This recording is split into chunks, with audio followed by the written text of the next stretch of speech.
It's Thursday, October 2nd. Today, new details on a plan to ease congestion on a major Winnipeg route, when construction to widen Kenaston could start. An unclear future. Marineland's beluga whales remain in limbo after Ottawa denied a request to move them. And later, a forgotten tape leads to an unforgettable meeting. A Vancouver record store owners brush with rock royalty. Your Morning Winnipeg starts right now.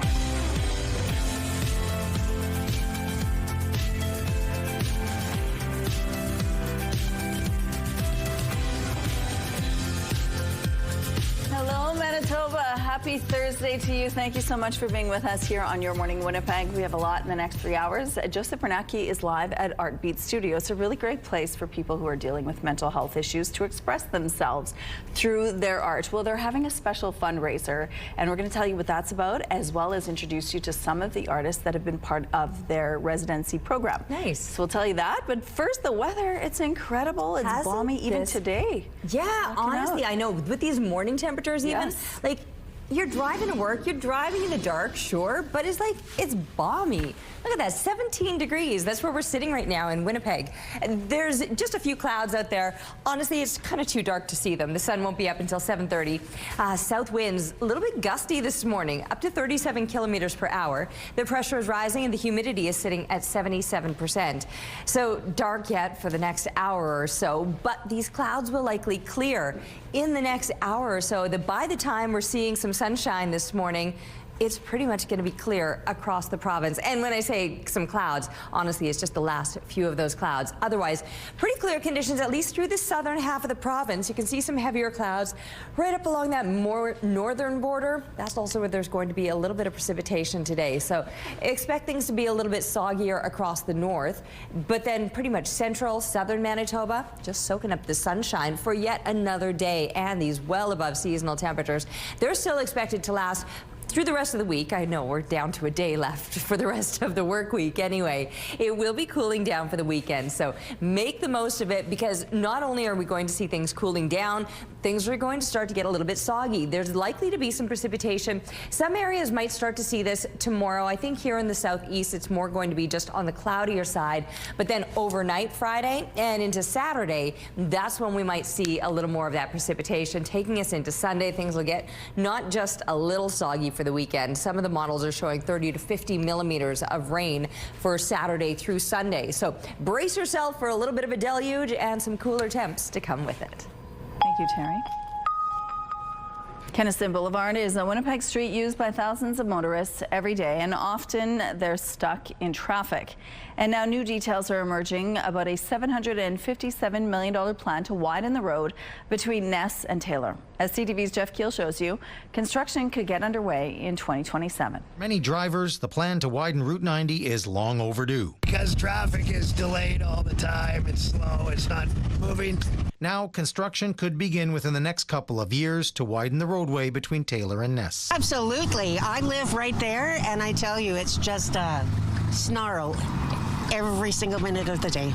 A new report is recommending the project be considered in the city's budget process and begin no later than 2027, and that $5 million be set aside so the city can start buying property in 2026. It says having the fund in place will make it easier to relocate homeowners before shovels hit the ground. I certainly support what the staff is recommending here to move ahead and put some money in the budget, for example, for acquisition of land that would be needed. Mayor Scott Gillingham, who campaigned on getting this done, says the project is necessary to accommodate trade, the 78,000 vehicles that travel this stretch per day, and the new development coming at the former Cap Yong Barracks known as Nawe-Udina. This is not a nice-to-have project. This project has got to be done for the reasons I've explained. But the price tag for the project is as heavy as the traffic on Route 90. A new cost estimate pegs it at $757 million, $20 million more than a 2024 estimate. No way, 700 million. Come on. But that total includes the widening, sewer work, and refurbishment of the St. James bridges. The report says if the work doesn't start by 2027, the city will still have to fix the bridges anyway, which are in need of repair. The report indicates that it can be done in pieces, but it would cost more if we just had the money for the bridge. Jeff Keel, CTV News, Winnipeg. To pay for this upgrade, the mayor says the city will need help from the province and the federal government. The report estimates funds from the other levels of government could total $350 million if this was cost shared. A warning now about a rise in jewelry distraction thefts in our city. Winnipeg police say thieves are targeting seniors who are alone, not fluent in English, and wearing visible jewelry. These individuals are very, very good at what they do, not only in the distraction techniques that they're using, but even identifying the quality of the jewelry that their victims are wearing. These crimes often happen outside retail stores and in parking lots, but police now say it's happening in residential areas. Last month alone, 3 incidents were reported to Winnipeg police, all in residential areas in the south end of the city. This video, captured by a doorbell camera, shows how quickly these types of crimes can happen without the victim even knowing. This incident 2 weeks ago in Hamilton, Ontario, shows how a thief is able to replace an elderly homeowner's gold necklace with a fake one just by giving her a quick hug. Constable Claude Chansey says while these suspects seem kind and friendly, they're wolves in sheep's clothing. If they're able to put their hands on somebody else's hands, they have gifts sometimes, like the fake jewelry, to place into somebody's hand. You've got now a hold of their hand. They're able to manipulate and through sleight of hand and take that off. In the case of a necklace, for example, they will sometimes even hug, embrace the person, and that's that physical contact, close physical contact that we're talking about, are able to place the jewelry around somebody's neck while removing the necklace at the same time. One of the thefts on Bridgeland Drive in Winnipeg happened when a suspect attempted to hug a victim and managed to steal her bracelet. In another incident, a suspect placed fake jewelry in the victim's hand and stole 2 rings and a necklace she was wearing. Police are urging victims to report these crimes and make note of suspect descriptions and other identifying details, such as the license plate number. The future for Marineland's beluga whales is unclear after Ottawa denied a request to ship them to China.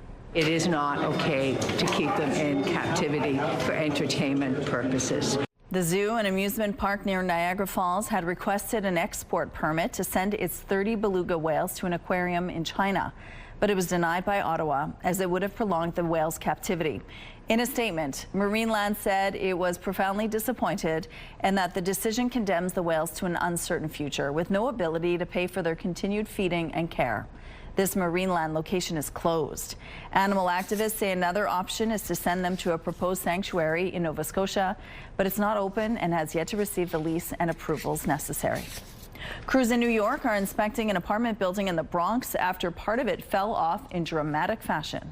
Billy just fell, huh? Oh! The building's chimney, which runs 20 stories high, fell to the ground yesterday morning. The bricks fell on the sidewalk and a playground while sending dust all over the block. Amazingly, no one was hurt. New York's fire chief says there may have been an explosion in the boiler shaft, but investigators have not determined an exact cause. Officials say it will take time to clear the debris and reconnect the building's utilities. Apps like Uber and Lyft continue to grow in popularity, especially as a way to get to and from hockey games, concerts, and other events. But there aren't any designated pickup or drop-off spots around venues, which is why the city wants to create new ride-share loading zones to address safety and traffic issues. The city is proposing 3 zones near Canada Life Centre and Burton Cummings Theatre. A total of 10 on-street parking spaces would become designated spots in the evening. During that time, only ride-share vehicles would be allowed to stop for up to 15 minutes in the spots. A Public Works Committee report says council will need to amend parking bylaws for this to happen, and more ride-share loading zones could be established in the future. Meantime, the Public Service is recommending expanding parking restrictions on a busy stretch of St. Mary's Road during the afternoon rush hour. If approved, stopping will not be allowed between 3 and 6 p.m. on southbound St. Mary's from Marion Street to Fermor Avenue. Restrictions currently in place begin at 3:30. The city says the extension would align with changes made in the spring to southbound St. Mary's from Fermor to Dakota. The Public Works Committee meets next Tuesday. Here's a look at how things are moving on the Norwood Bridge. It looks like things are moving well. Maybe someone got a ticket there for speeding. We're not sure. There is a police officer on the bridge there.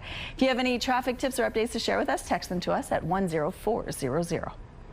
Let's go now to Joseph Bernacki, who's live at Artbeat Studio this morning. Hi, Joseph. What are you up to? Hi, good morning, Rochelle, and good morning, Manitoba. Welcome to CTV Your Morning Winnipegs today. Our Thursday live on location, as Rochelle mentioned, we're with Artbeat Studio. We've had a lot of art on the show this week. Yesterday, we were promoting the Interlake Artist Collective, which was a great art show. Here, we're going to be showing more art made from some great Manitobans here in the city of Winnipeg, of course. Always a pleasure to come back to Artbeat Studio. These lovely birds in front of me here are going to be part of a show taking place later on this week. We're going to be hopefully speaking with the artists later. This is a great place for people to come, artists working on mental health supports. People can sign up for an artist in residency program here at Artbeat Studio that's split up into 6 months. So right now we're in the second session of the year here at the studio. It kind of goes from July till the end of December. There's going to be a show we're going to be speaking about later on, and of course some beautiful artwork on the wall from behind me that's been made throughout the year here. We're going to be showcasing more of the studio space and more coming up at 6:37, so in about half an hour's time we'll be back. So stay tuned for CTV Your Morning Winnipeg. Okay, thank you, Joseph. Let's go out to the rooftop now. Another gorgeous day today, Terry. It has been so beautiful. Even with these morning temperatures, it's almost shocking. It's dark out here. I mean, I've been talking every day about how much later the sun is rising, and today that will be 7:30. But we will be seeing plenty of it and still get plenty of heat for the moments, or the hours, I should say, that is up in the sky, setting just after 7 o'clock as well. So certainly noticing those shorter days, but nothing cooler about the days that we've been experiencing as we're rolling into October. 15 degrees. We did drop off just a couple into the 6 o'clock hour. South-southwest winds, they're on the lighter side, just 10 kilometers per hour. That pressure rising and the humidity sitting at 82%. And even with those temperatures dropping off a couple of degrees, now sitting at 15. 2 degrees, that would be a normal low temperature for this time of year, barely above the freezing mark, and yet here we are already above a seasonal daytime high. That would be around 14 degrees, but we're going to make far more impressive gains than that with all of that sunshine headed to a high of about 26 degrees, more than 10 degrees above normal. And it will be sunny here in the south, but northern Manitoba, brace yourself, you got some rain ahead today. Taking a break right now, but we'll be back with Your Morning Winnipeg. Weather is brought to you by Blinds Are Beautiful. Our new Hunter Douglas showroom is at 900 Lorimer.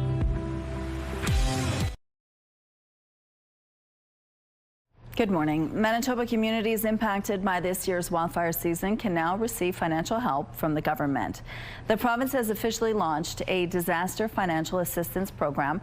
Communities directly affected by wildfires are eligible for support, as are communities who incurred significant costs while hosting wildfire evacuees. The province says costs covered include preemptive preparation efforts, emergency response operations, recovery support, and long-term wildfire mitigation strategies. Applicants have until November 30th to make claims. More information about the program can be found online. Protesters and counter-protesters came out to the Manitoba Legislative Building Wednesday over NDP Families Minister Nahanni Fontaine. Unable to reason, unable to dialogue, unable to show basic human compassion. The protesters say Fontaine should be removed from her position because of a post she shared in the wake of the Charlie Kirk assassination. The post criticized Kirk, saying he was an individual who stood for hate, and went on to say they had absolutely no empathy for him. Rally organizers say it was vile and reprehensible and want Fontaine held accountable for the decisions she's made. This is not any kind of retribution or message of dislike, hatred, anything like that at all. We just think that our politicians, the people that we elect, who represent all of Manitoba, that they need to conduct themselves in an ethically and highly moral way. And with her social media post, they feel she failed to meet that standard. However, a group of counter-protesters came out to lend their voices in support of Fontaine. They're concerned she's been subjected to a huge amount of hatred. Well, first but foremost, I think people in this province need to focus on the things that are happening in our province rather than in our neighbors' province or in our neighboring communities, such as the United States of America, and that we have our own problems that we need to deal with. Fontaine issued a brief written statement last month in which she apologized for sharing the post. As the Supreme Court of Canada decides the fate of hundreds of ostriches on a BC farm, CTV's Judy Trin has uncovered exclusive new details about a violent incident linked to protesters in the area. Dealing with another issue altogether. Last week, when the RCMP descended on Universal Ostrich Farm to assist in a planned cull, the Mounties were sidetracked by a chilling 911 call. I was so into the fear that I was going to get lit on fire. Lois Wood says a masked man poured gasoline around her home, then threw gas on her. The 72-year-old fought back. This is primal. This is survival. And I bit his upper arm as hard as I could, and he punched me in the face and knocked me down. Since avian flu was detected more than 9 months ago, dozens of supporters have set up camp to protest an order by the Canadian Food Inspection Agency to destroy the birds. Police say a suspect was arrested, released with conditions, and charges are pending. We believe he was attached to the protest camp. I'm not really at liberty to speak to the specific details of the investigation. But I can confirm that part. The farm says they helped police remove the suspect. In a statement, spokesperson Katie Pisitny says they're not a threat, but a family, a farm, and a community standing for compassion, science, and a better path forward. Meanwhile, a Conservative MP is urging the federal agriculture minister to stop the slaughter and calling for calm. Any violence or anything off that moves from the beaten path of peaceful protest is going to result in bad things for the ostriches. Political support will dry up. The Canadian Food Inspection Agency's cull of more than 300 ostriches is on hold, waiting for the Supreme Court to decide if it will hear the case. Judy Trin, CTV News, Ottawa. Alberta police say the search for a missing 6-year-old boy has now ended. Everyone did everything in their power to find Darius, and we will continue to pursue avenues to find him when they arise. Alberta RCMP wrapped its formal search for Darius McDougall, who disappeared on a family camping trip 11 days ago. They say they don't believe the young boy is still alive. Darius was reported missing after he didn't return from a walk with 6 young family members on September 21st. The search used drones, aircraft, a dog team, and ground teams made up of RCMP and search and rescue personnel. Police say they will still follow up on any public tips and possible sightings. More than $1 million worth of silver and gold coins have been recovered from an historic shipwreck off Florida's coast. The best way I can describe it is as if when you lose something that you really, really like, and you've almost come to terms with it just never being found again, and then all of a sudden it shows up. It's just such an awesome feeling. The shipwreck happened on July 31st, 1715.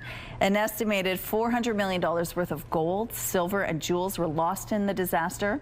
At the time, the fleet was bringing riches from the New World back to Spain.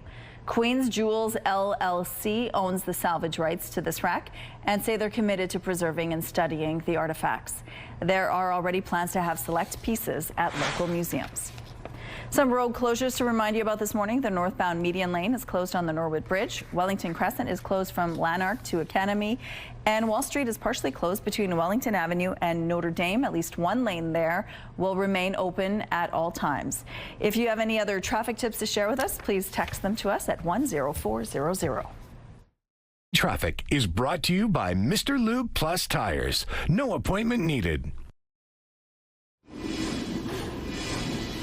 Looking through the Bath Fitter Live Eye now. Bath Fitter, your bath and shower experts for more than 40 years.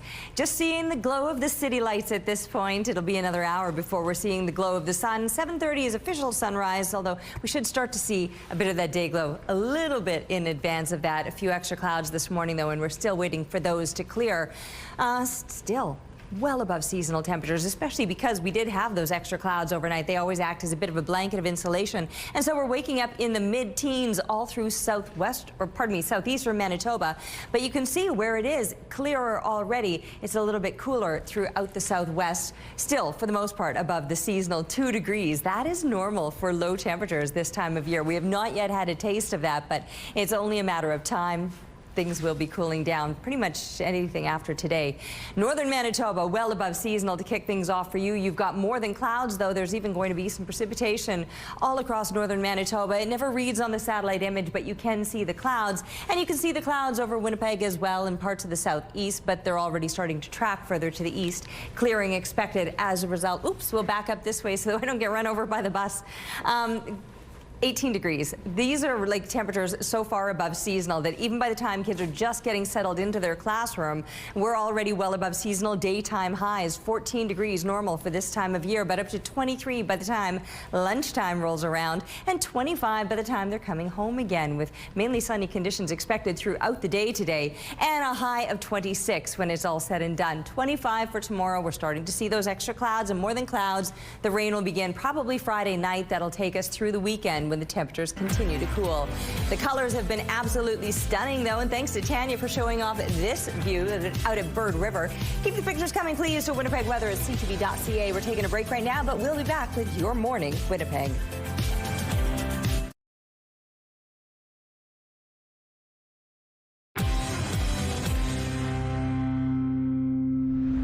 Your morning just got a whole lot richer. We're giving away a staggering $20,000. Imagine what you can do with an extra 20 grand. A dream vacation, home renovations, paying off bills.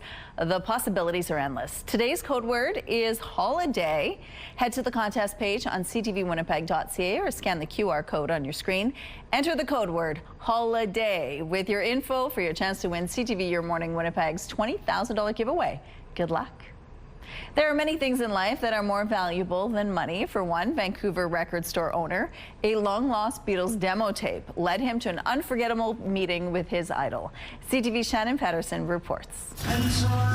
In the 44 years he's owned Neptune Records, Rob Frith has bought a lot of random music collections. Someone came in about 10 years ago, and they had a couple of reel-to-reel tapes. And it just said Beatles early demos with a question mark. Frith figured it was likely a bootleg copy, so it sat behind the desk at Neptune for a decade until this spring when he booked a studio that had a reel-to-reel player. We put the tape on, and we thought we'd be hearing like record noise or whatever, and it was like the Beatles were in the room with us.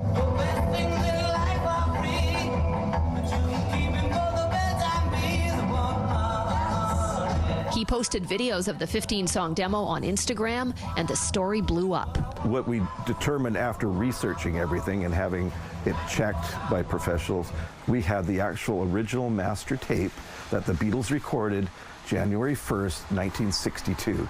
It was an audition tape for Decca Records. It didn't take long for the story to reach Sir Paul McCartney, who invited Rob and his family to Los Angeles 2 weeks ago, where the Friths would give him the tape in person. I was one that got to hand it over to him, and it was pretty wild. Just weird, kind of being like, and here it is. This is stuff that Paul signed for us. While the Friths were asked not to take photos of their meeting, Sir Paul did autograph some Beatles memorabilia for them. We are looking at my signed copy of Sgt. Pepper's. The family had lunch with the superstar and even sat in on a rehearsal session. The four of us got to sit there and have a full set of Paul McCartney and his band playing, and we're the only ones in the audience in the rehearsal space. It was mind-blowing. He came up behind my mom and goes, "Hi, Vicky, how are you today?" And I thought I saw her soul exit her body right about then. The Friths know an original Beatles demo reel could have fetched a tidy sum at auction. And then that tape would have sat in some millionaire or billionaire's basement, never to be looked at again. And, what good is it there? What they got was better than money. I got paid in that I got to meet Paul McCartney. That was good enough for me. Shannon Patterson, CTV News, Vancouver. Your Morning Winnipeg. Coffee is brought to you by Robin's Donuts, your favorite stop.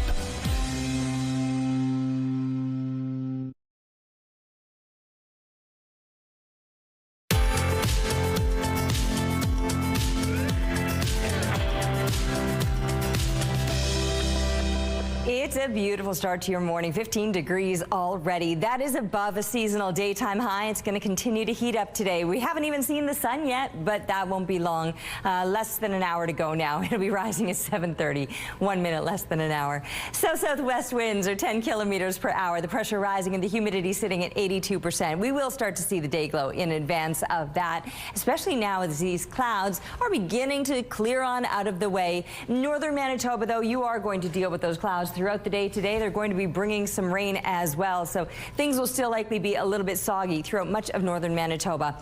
Here in the south, yes, plenty of sunshine. It's going to be a beautiful day today with these well above seasonal temperatures expected. A high today of 26 degrees. There will be a bit of a breeze today out of the west, about 15 kilometers per hour. That wind shifting out of the east overnight, and we'll start to see a few clouds building back up again. Dropping down to 13 degrees, so the clouds will keep a little bit of that warmth around. And tomorrow still an above seasonal day, but probably lacking in sunshine. Heavier clouds are expected, and a high of 25 degrees. I mean, even with that lack of sunshine, mercury will be right up there. It will be a little bit windier for tomorrow with those east winds at times gusting to about 30 kilometers per hour. Then the rain begins probably Friday night. That'll continue Saturday and through Sunday. 10 to 15 millimeters, 20 to 30 millimeters. So over the course of the weekend, 30 to 50 millimeters is what Environment Canada is warning of, with the sunshine back on the other side of that. Canada has now updated its U.S. travel advisory, warning people with gender-neutral passports. Global Affairs says people who have an X gender marker on their passports may not be able to cross some borders, including the U.S.-Canadian border. Officials confirm approximately 550 Nexus applications with an X identifier were submitted for approval between January 2022 and March of this year. This comes as U.S. President Donald Trump is escalating the fight in U.S. courts to include only two sexes on American federal documents. The fate of more than 24 belugas at an Ontario theme park is in limbo after the federal government denied a request to export them to an aquarium in China. Marineland says it has few options left to care for them. CTV's Heather Wright reports. The last captive whales in Canada are behind these gates. Marineland, the zoo and amusement park near Niagara Falls, Ontario, had requested an export permit to send its 30 beluga whales to the Chimelong Ocean Kingdom in China, which was denied by Ottawa as it would have prolonged the whales' captivity. It is not okay to keep them in captivity for entertainment purposes. In a statement, Marineland said it was profoundly disappointed in the federal government's decision, saying it condemns these magnificent animals to an uncertain future at a closed facility with no ability to pay for their continued feeding and care. Marineland has not been open in more than a year and is currently up for sale. At least 20 whales have died here since 2019. In 2021, the province said all marine mammals living here were in distress. One option for the Marineland belugas is to send them to a proposed sanctuary in Nova Scotia. But that sanctuary is not open and has yet to receive the lease and approvals necessary. Melissa Matlow with World Animal Protection is calling on politicians to do what they can to get it up and running. I believe the sanctuary is ready to accept the whales within a year. I mean, it takes that amount of time to condition whales for transport anyway. Today, Ontario Premier Doug Ford said the fate of the whales is now in the hands of the federal government after it denied Marineland's request. If we want these whales to survive, we have to move them somewhere. The fisheries minister said today she is open to other options when it comes to these whales, but there aren't any easy ones. They cannot be released into the wild, and experts say some might not be healthy enough to be moved. Heather Wright, CTV News, Niagara Falls, Ontario. People in Bermuda are being told to stay indoors this morning after the island took a direct hit from Hurricane Imelda overnight. There were about 16,000 power outages reported across the island. The eye of the hurricane passed just to the south of Bermuda about 4 hours ago. The winds on that back half of the storm hit for a few more hours. Conditions are improving. The airport is back open today, and there are no reports of any major damage. Earlier in the week, Bermuda was also brushed by Hurricane Humberto. Breaking news this morning, at least 4 people are hurt from an attack at a synagogue in the UK city of Manchester. Police are on scene right now outside the Heaton Park Synagogue. Officers responded to calls about a car driving toward pedestrians and a person being stabbed. When paramedics arrived on scene, they found 4 people injured. One man has been shot. Police say he is believed to be the attacker. UK Prime Minister Keir Starmer is flying back from a summit in Copenhagen to chair a Cobra security meeting. Today is Yom Kippur, the holiest day in the Jewish calendar. Harvest Manitoba is eyeing a $20 million expansion, and a major donation Wednesday made it one step closer to becoming reality. There's so many beets. Giving more Manitobans access to local fresh food like these beets, potatoes, and green beans is the goal. Farm Credit Canada handed over $500,000 to Harvest to expand its food distribution efforts across the province. It's the first chunk of a $20 million fundraising target to expand its facility and build a food transformation distribution center. Harvest Manitoba President Vince Barletta says it will dramatically cut down on food waste and increase food security, something he says is essential as more Manitobans struggle to afford groceries. It's going to allow us to process more food and get more food onto the kitchen tables of Manitobans. We're talking about a 30,000 square foot expansion of Harvest's existing facilities, and that's going to enable us to manage and process another 8 million pounds a year of food products from the prairies and here in Manitoba and get it on the kitchen tables, serving tens of thousands of more Manitobans every month. Barletta would prefer to stay at the Winnipeg Avenue location, but if that can't happen, it will look for somewhere else to build. A decision about that will be made in the next few months. Here's a look now at the current traffic situation around Kenaston and Sterling Lyon. It looks like things are starting off well over here. No real issues to tell you about at this point. If you see anything out there, please text them to us at 10400. And here's a look at your gas prices. The Canadian average is $1.36. The provincial average is lower at $1.29. In Winnipeg, the average is $1.27. And the lowest price in the city is $1.22. All this info is on gasbuddy.com. The Price at the Pump is brought to you by the Kidney Foundation. Help by donating your card today. Coming up, Joseph Bernacki is live at Artbeat Studio. We're going to find out about some of these beautiful pieces, and they're all part of a fundraiser coming up. Stay with us.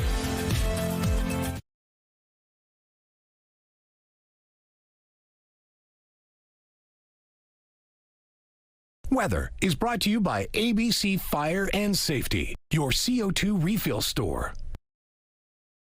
Can we take a moment and enjoy my mums and how good they're looking right now? Yesterday I came here and they were like, I gave them a drink. I mean, it's been hot, it's been dry. I hydrated them yesterday. It's amazing what a little water will do. They perked right up again, looking good.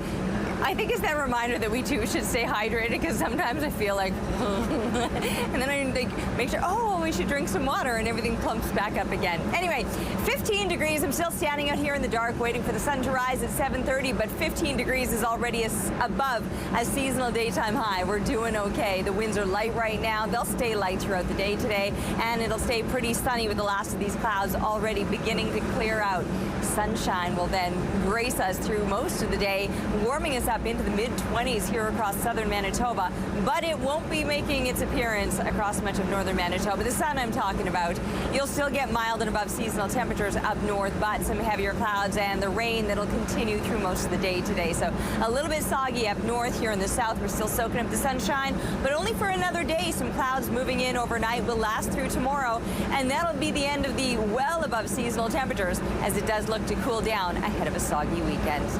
Out on location this morning, we've got Joseph Bernacki. Let's check in and see how he's doing. Hey, Joseph. Thanks, Terry. Yeah, well, it's always a pleasure to visit Artbeat Studio. It's such a great resource for Manitobans here in the city of Winnipeg.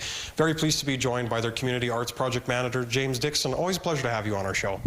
Good to be here. Yeah, James, for people who have never had a chance to see Artbeat Studio and the studio space, why is this a great resource for Manitobans who might need a little bit of support with mental health, and they also love to paint? Yeah, Artbeat Studio, we're a great program for folks to access. We provide a 6-month studio space for folks who have mental health struggles and who are looking for support, something to create a space for them to navigate their mental health challenges, but also explore their creative outputs. We really find as an organization that creativity is really essential to folks feeling good about themselves, and that can really impact our mental health and their mental health in a really positive way. And to reiterate, everything in the room beside us right now is made by the artists who come to work here. Yes, correct. The art in front of us, the art behind us, it's by folks who have participated in our programming and folks who access our programming, and we provide this space around us to showcase that work for them. You guys have some great events that you guys are taking part in throughout the month of October. Of course, it's First Fridays this Friday for October. Tell our viewers a little bit about it if they're not familiar with getting to see more of the Exchange District. Yeah, tomorrow night, Friday, we have our First Friday. It's all in the Exchange. It's basically our doors are open from 6 to 9 p.m. It's a chance for folks to come down, see our space, and to get a better understanding of what we do and see the work that we do as an organization. And the Ghostly Gala taking place on Halloween. Sounds super exciting. Give us a sneak preview of what people can get tickets for. Yeah, 100%. The Ghostly Gala, we're super stoked. It's a fundraiser. We as an organization, we are a charity, so we really rely on the support of community. So our Ghostly Gala is on October 31st. It's going to be at the Winnipeg Art Gallery, and it's in support of Artbeat Studio. We have, I would say, like 2 of the best DJs in the city, DJ Co-op and DJ Honeycutt. They'll be making great music all night, and we encourage costumes, there'll be cocktails, and we want folks to have a good time. Sounds like it's going to be a great event, James. He's going to be joining us later on in the 7 o'clock hour. We'll be coming back on Artbeat Studio. Stay tuned on CTV Your Morning Winnipeg.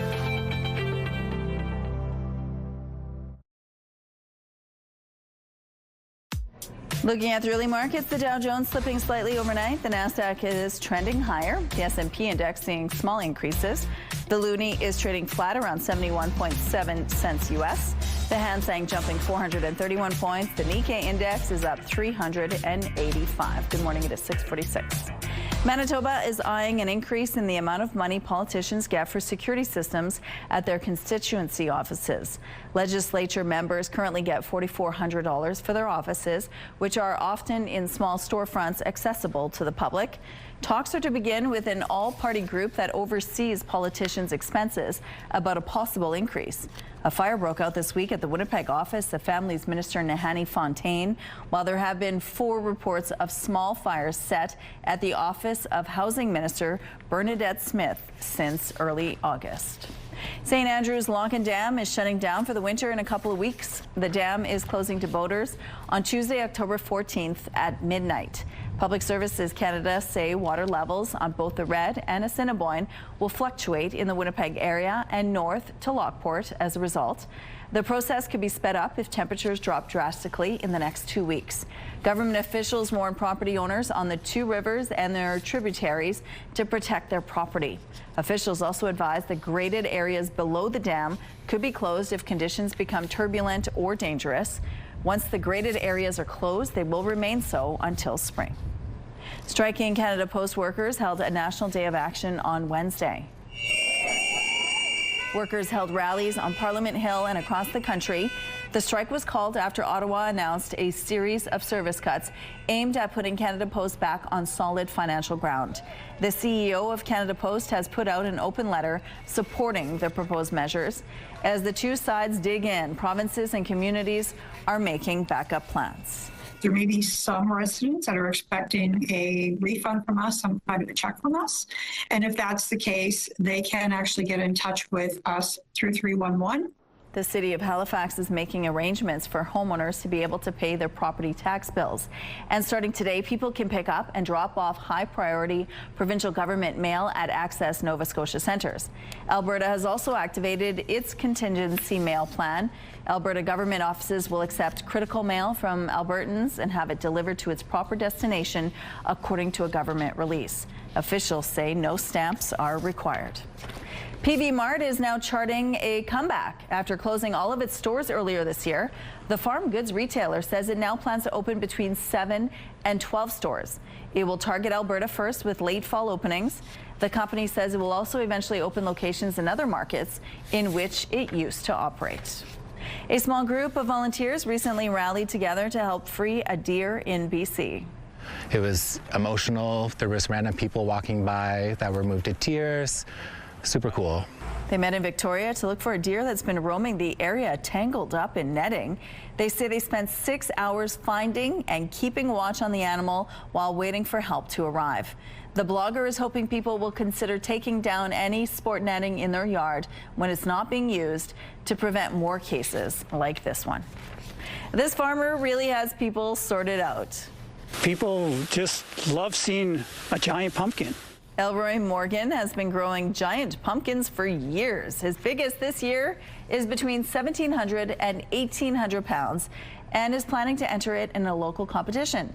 He has goals of a pumpkin even bigger than that, however. He hopes to break the 2,000-pound barrier one day. Let's turn now to the gridiron and the high school football action that took place Wednesday evening. This is Miles Mac versus Kildonan East, and it was a very good day for the visitors. The Miles Mac Buckeyes would win this contest 26-7. Looking at some of the other games from Wednesday, the Windsor Park Collegiate Royals would lose to Brandon's Vincent Massey Vikings 48-8, and Grant Park would win a nail-biter over Crocus Plains 10-6. Some road closures to remind you about this morning. The northbound median lane is closed on the Norwood Bridge. Wellington Crescent is closed from Lanark to Academy. And Wall Street is partially closed between Wellington Avenue and Notre Dame. At least one lane there will remain open at all times. If you have any other traffic tips to share with us, text them please at 10400. 15 degrees to begin your Thursday with south-southwest winds 10 kilometers per hour. The pressure rising and the humidity sitting at 82%. Still waiting for that sun, but once it rises at 7:30, we'll be seeing plenty of it as the clouds clearing out of the way across southern Manitoba. Not the case, though, through northern Manitoba. Heavier clouds, and more than that, some rain is going to be coming along with them. And some slightly cooler temperatures, although still well above seasonal. For example, 4 degrees, that would be a normal daytime high up in the Churchill area. You're headed up to about 9 degrees. In Thompson, where 8 degrees would be seasonal, you'll double that number today. Sure, you're not going to be seeing as much sunshine, maybe a few peaks of it over in the Island Lake area. Maybe a few peaks of sunshine around the Paw, but also very good chance that there's going to be some rain in there as well. 11 degrees normal for this time of year in places like Flin Flon and the Paw, so you're still going to be up into those mid-teens. Not as shockingly above seasonal as here in the south, when 14 degrees would be a normal daytime high, and many of us will be 10 or more degrees above seasonal, with abundant sunshine expected through the day today, and just a light moderate breeze along with that. These temperatures, like I said, not at all what you would expect for October, but we're going to start to see the end of the well above seasonal temperatures now as we're finishing off the work week in the mid-20s and then seeing a big change up for the weekend. So even tomorrow we will see a change up in the conditions with some heavier clouds moving in, some rain overnight that'll take us through the weekend. It gets soggy and then it gets cool. Jane Goodall not only studied chimpanzees, she lived with them, immersing herself in their world so she could teach the world about the creatures that are the closest relatives of humans in the animal kingdom. Goodall died of natural causes while on a speaking tour in California. She was 91. CTV's Andrew Johnson has more on her legacy. When a young British woman with a childhood love of primates but little scientific training traveled to Tanzania in 1960, she changed the way we look at chimpanzees. When I got to Cambridge finally, they were totally horrified. I'd named the chimps instead of numbering them. I talked about them having personalities. I talked about them having minds and being able to have rational thoughts and emotions, happiness, sadness, fear. And all of these things were supposed to be attributes only of humans. Jane Goodall also discovered chimps, like humans, used tools. She incorporated their distinct personalities and family relationships into her work. Being out in the wild, you know, back when I dreamed of it, there was nobody doing anything like that. As her career evolved, Goodall shifted her focus to climate advocacy after witnessing widespread habitat devastation. To bring up generations of children around the world to be better stewards of the planet and to be more loving of each other. Her legacy extends across the globe, including Canada. The Jane Goodall Institute's Canadian mandate includes empowering young people and partnering with First Nations. Jane, in fact, was in Canada just 3 weeks ago, speaking to, thousands and thousands of Canadians, sharing her message of hope. Goodall married twice and had one son. In 2003, she was appointed a Dame of the British Empire, and she received the U.S. Presidential Medal of Freedom in 2025. And she worked tirelessly well into old age to reach as many people as possible. As I travel around the world 300 days a year, I meet so many inspiring people doing amazing things. I see areas that we totally destroyed, that given time or some help, once again, nature will flourish. Goodall never gave up trying to empower people to do their bit, as she called it, believing millions of people making small changes can make a huge difference for the planet. 5 Canadian provinces boosted their minimum wage Wednesday, and while Canadians will earn more, some may also have to pay more. CTV's Maria Saru explains. It's peak season for this bakery. More orders to wrap, more cakes to deliver. And now pay bumps are adding pressure. Instead of having 3 people, we compromise on 2 people and we'll give them extra hours. 5 provinces increased legal hourly rates Wednesday to help workers. Nova Scotia, followed by PEI, saw the highest hikes, both now set at $16.50. Co-owner Amardeep Singh estimates the increases will cost around $2,500 annually. That means prices will go up. During the Christmas time, we will pass a little bit on our product because we need to make money. There's still a big gap between income and what it takes to keep food on the table, according to the Canadian Centre for Policy Alternatives. We have so many workers who are struggling. The Research Institute's latest living wages report suggests $22.77 is what PEI workers need to make ends meet. They are using every dollar that they have in their communities, in those same businesses that are employing those same workers. The impact that has in the economy, it's really important. But some business experts say this doesn't reduce poverty. Increasing minimum wage by 50 cents an hour has very little impact on somebody's take-home pay. And so we're not really addressing the core problem. In fact, it has a negative impact on employment, in many cases. For some workers, every dollar makes a difference. It's a good impact for us. I'm glad I can get more money. Other grocery stores is very expensive. What the experts I talked to agree on is that minimum wage is just one factor in the formula. Reducing income taxes, for example, offers relief. Maria Saru, CTV News, Charlottetown. We're going to take a break here. We'll be back after this with your 7 o'clock headlines. Stay with us.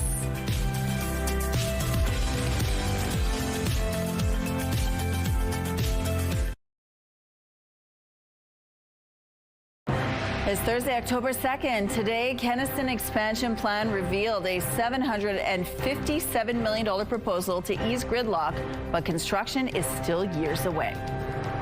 Plus, jewelry distraction thefts on the rise, how thieves are using kindness as a cover to steal from unsuspecting seniors. And picture perfect opportunity. A local studio snaps free headshots to help job seekers make a good first impression. Your Morning Winnipeg starts right now.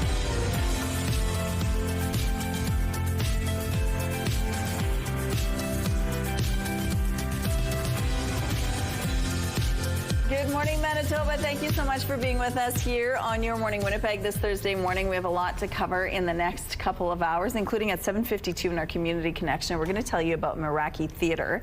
What they do is incredible. They're sort of a student-led theatre company, the first of its kind, I believe, as well. So we're going to talk to them about a program they offer that's free for youth who are struggling with their mental health. It's called the Free Mental Health Arts Week. We're going to tell you more about that, what they do exactly, and why it's so important for some kids. I'm so curious about this. It's actually right in my neighborhood, so I've always seen the sign and wondered. So. And it's just a good day to go outside for a walk. And if you want to do yard work, you want to do it now. Get it done, because it's going to be so soggy over the weekend. You'll be like, oh, I missed my chance. Yeah, that's why I'm telling you now.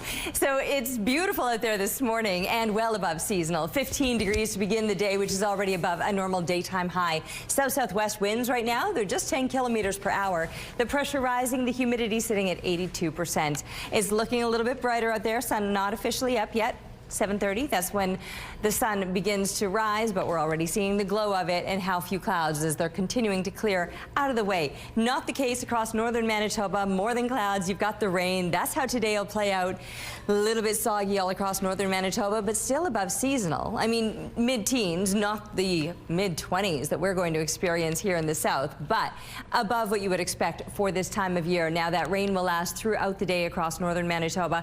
We could see a bit of precipitation moving through some parts of southern Manitoba overnight. I'm not sure if Winnipeg will be one of those places, but we certainly will see the heavier clouds building up overnight and lasting through the day tomorrow. And then the rain that'll take us through the weekend. Things will certainly be getting soggy for us. That's why I say get the yard work done in advance of that, especially with these beautiful temperatures that we've got over the next couple of days in the mid-20s and then dropping off a little bit. 14 degrees would be a normal daytime high. That's how we'll wrap up the weekend, but it will get even cooler yet with the sunshine returning on the other side, but it's going to take a couple of days to dry out. 30 to 50 millimeters of rain is expected this coming weekend. Our art today is all thanks to Gabrielle, 4 years old, who did some coloring over the leaves. You remember this trick. Yeah, thank you for this, Gabrielle. Keep the pictures coming. We'd love to see what you're working on. Send your art to Winnipeg Weather at ctv.ca. Thank you, Terry. Kennaston Boulevard is a Winnipeg street used by thousands of motorists every day, and often they're stuck in traffic. And now new details are emerging about a $757 million plan to widen the road between Ness and Taylor. As CTV's Jeff Keel shows you, construction could get underway in 2027. For many drivers, the plan to widen Route 90 is long overdue. Because traffic is delayed all the time, it's slow, it's not moving. Now, construction could begin within the next couple of years to widen the roadway between Taylor and Ness. Absolutely. I live right there, and I tell you, it's just a snarl every single minute of the day. A new report is recommending the project be considered in the city's budget process and begin no later than 2027, and that $5 million be set aside so the city can start buying property in 2026. It says having the fund in place will make it easier to relocate homeowners before shovels hit the ground. I certainly support what the staff is recommending here to move ahead and put some money in the budget, for example, for acquisition of land that would be needed. Mayor Scott Gillingham, who campaigned on getting this done, says the project is necessary to accommodate trade, the 78,000 vehicles that travel this stretch per day, and the new development coming at the former Kapyong Barracks known as Nawe-Udina. This is not a nice-to-have project. This project has got to be done for the reasons I've explained. But the price tag for the project is as heavy as the traffic on Route 90. A new cost estimate pegs it at $757 million, $20 million more than a 2024 estimate. No way, $700 million. Come on. But that total includes the widening, sewer work, and refurbishment of the St. James bridges. The report says if the work doesn't start by 2027, the city will still have to fix the bridges anyway, which are in need of repair. The report indicates that it can be done in pieces, but it would cost more if we just had the money for the bridge. Jeff Keel, CTV News, Winnipeg. To pay for this upgrade, the mayor says the city will need help from the province and the federal government. The report estimates funds from the other levels of government could total $350 million if this was cost shared. A warning now about a rise in jewelry distraction thefts in our city. Winnipeg police say thieves are targeting seniors who are alone, not fluent in English, and wearing visible jewelry. These individuals are very, very good at what they do, not only in the distraction techniques that they're using, but even identifying the quality of the jewelry that their victims are wearing. These crimes often happen outside retail stores and in parking lots, but police now say it's happening in residential areas. Last month alone, 3 incidents were reported to Winnipeg police, all in residential areas in the south end of the city. This video, captured by a doorbell camera, shows how quickly these types of crimes can happen without the victim even knowing.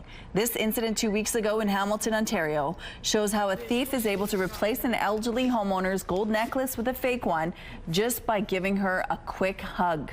Constable Claude Chansey says while these suspects seem kind and friendly, they're wolves in sheep's clothing. If they're able to put their hands on somebody else's hands, they have gifts sometimes, like the fake jewelry, to place into somebody's hand. You've got now a hold of their hand. They're able to manipulate and through sleight of hand and take that off.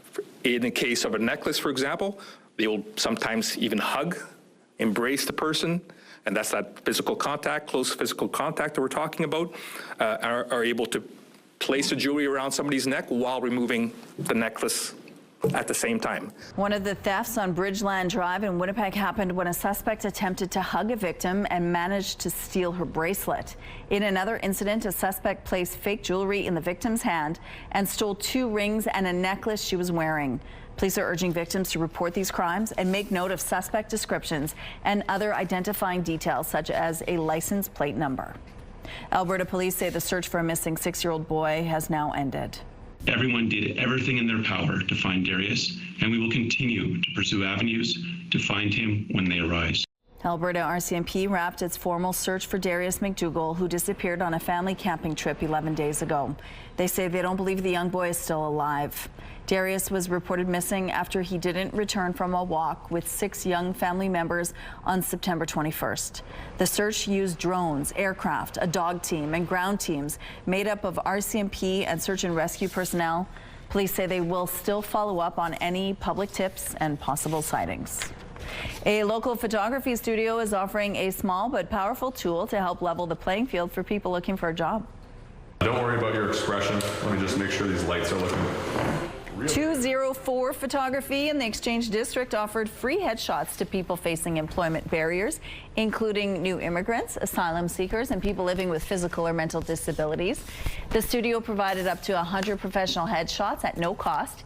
Each participant gets a professional image they can use for resumes, LinkedIn, and applications. Everyone just has so much confidence when they're looking at these photos of themselves. They didn't know they could look that approachable, look that welcoming, look that confident, that when they're leaving, they know that they've got something in their portfolio now that's going to be on their LinkedIn or their resume or even on a website that's going to represent them in a way that they're really proud of. The studio is working directly with local nonprofits to ensure the photos get to the people preparing to re-enter the workforce. Here's what's happening now in traffic along McPhillip Street. It looks like things are picking up over here, as you can see, but overall moving quite well. No issues to tell you about in the drive so far this morning. If you do see anything out there, though, please text them to us at 10400. OpenAI has become the world's most valuable startup, taking the title from Elon Musk's SpaceX. This comes after the company completed a deal to help employees sell shares at a $500 billion valuation. Current and former OpenAI employees have reportedly sold about $6.6 billion of stock to investors. And the Alberta government has proposed to build a new oil pipeline to the BC coast. The pipeline would carry up to 1 million barrels of crude oil a day, which would then be exported to Asian markets. Premier Danielle Smith says she hopes the project could get federal approval as soon as next month.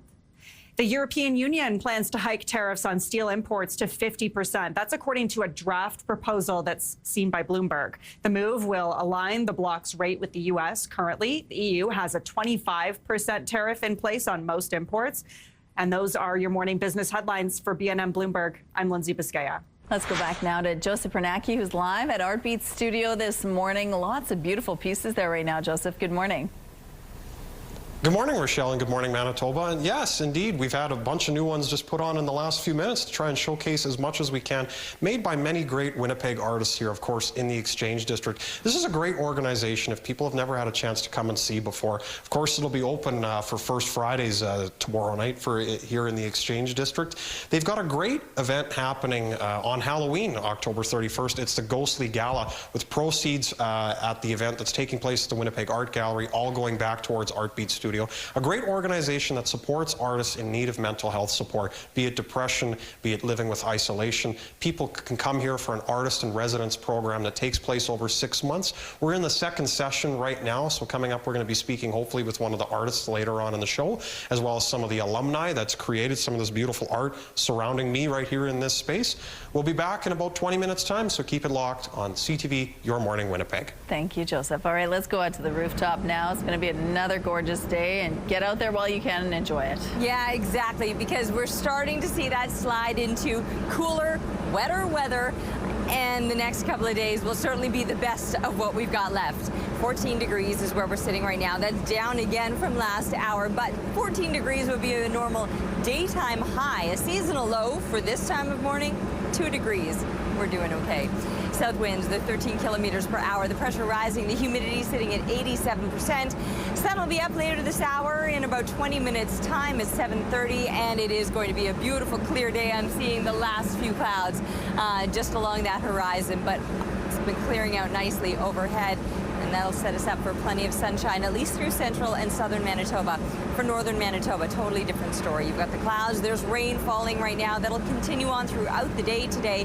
Temperatures won't be anywhere near as warm as here in the south. Instead, you'll be up into those mid-teens. But for northern Manitoba, that's still several degrees above what you would expect for this time of year. It's just going to be a little bit soggy. Meanwhile, we're just going to be soaking up the sunshine here for southern Manitoba. And the temperatures soaring up into the mid-20s for today and tomorrow, though tomorrow will come with considerably less sunshine and probably the beginning of some precipitation that'll then really pick up for the weekend. 20 to 50 millimeters of rain expected over the course of the weekend. And on the other side of that, while the sunshine will be back, the temperatures are going to drop off considerably. Weather is brought to you by Canadian Footwear, helping you find the perfect fit. It's time now for our question of the day. We want to know, what's your favorite fall flavor? You can text your answer along with your name to 10400. Make sure to follow the automated instructions so we can feature your response. It's time for our Pet of the Week reveal. This week, we're celebrating Marigold. This rescue was featured during a segment in March with Canine Advocates. She's since been adopted, and her new family says that thanks to some love and good food, Marigold is a completely different dog. Marigold is full of love, is slowly learning to enjoy the luxuries of her new life, and brings them joy every day. Congratulations, Marigold. We love your Pet of the Week submissions, so keep them coming, please. Share a photo and a fun story of your pet, dog, cat, bird, or any other buddy at petoftheweek@ctv.ca. And then make sure to watch Thursdays to see if your pet is named our Pet of the Week. We're going to take a break here. More Your Morning Winnipeg around the corner.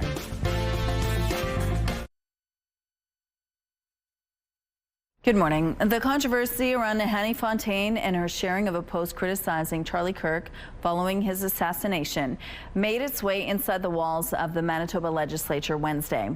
The PCs continued to call for Fontaine's removal as Minister of Families, citing the protests on the grounds of the legislative building. And that prompted this comment from the Premier.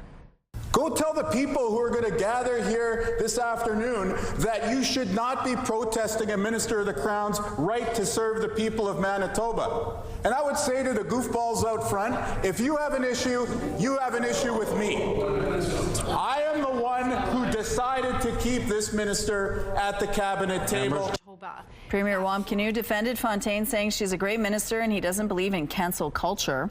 In response, Progressive Conservative leader Abhi Khan tabled 450 emails from Manitoba residents, which he says all called for the minister's removal. He pointed to previous controversy involving Fontaine, including her hot mic comments earlier this year against an American Sign Language interpreter. After question period, Khan told reporters serving as a minister is a privilege, not a right. The Premier to think that it is the right of his minister versus a honor and privilege that we are elected to do and represent the very people that have put us there.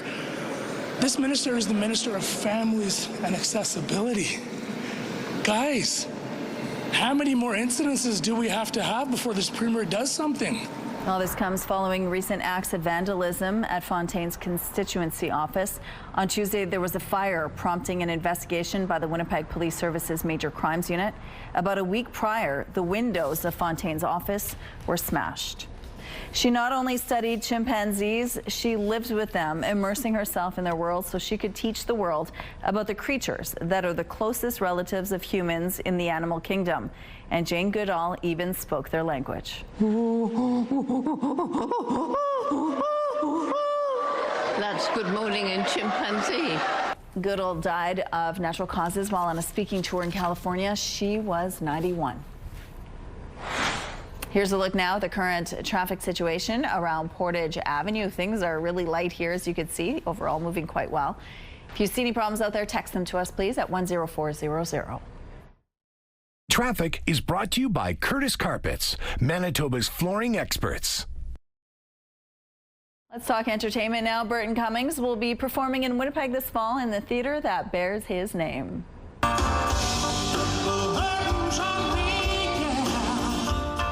The Winnipeg-born singer, songwriter, and former Guess Who frontman agreed to perform a minimum of 4 concerts in the facility. Proceeds from his concerts will go toward the continued rejuvenation of the theatre. Burton Plays the Burt on November 13th. Cummings' performances at the theatre in 2017 and 2022 sold out immediately. Tickets go on sale Friday at burtoncummingstheatre.ca. The latest incarnation of Frankenstein has come to life, and we're getting a glimpse at what we can expect. Then I saw it. Your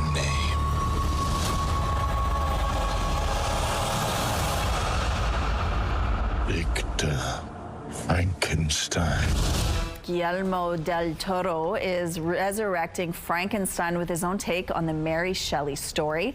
It features Jacob Elordi as the creature and Oscar Isaac in the title role. Frankenstein will have a limited theatrical release later this month and will stream on Netflix starting November 7th. Good grief, Charlie Brown. Snoopy and the gang are marking a milestone today. Peanuts debuted 75 years ago. Charles M. Schultz's comic strip began October 2nd, 1950 in just 7 newspapers. For the next 5 decades, Schultz wrote, drew, inked, and lettered every Peanut strip. Today, the beloved comic strip is still featured in thousands of newspapers around the world and is featured in online syndication, a new streaming series on Apple TV, and much more. Several museums around the country will have exhibits and events this year for Peanuts' 75th anniversary. Your primetime lineup starts at 7 with Hell's Kitchen, and at 8, catch the season premiere of Masterchef Canada. It's all right here tonight on CTV.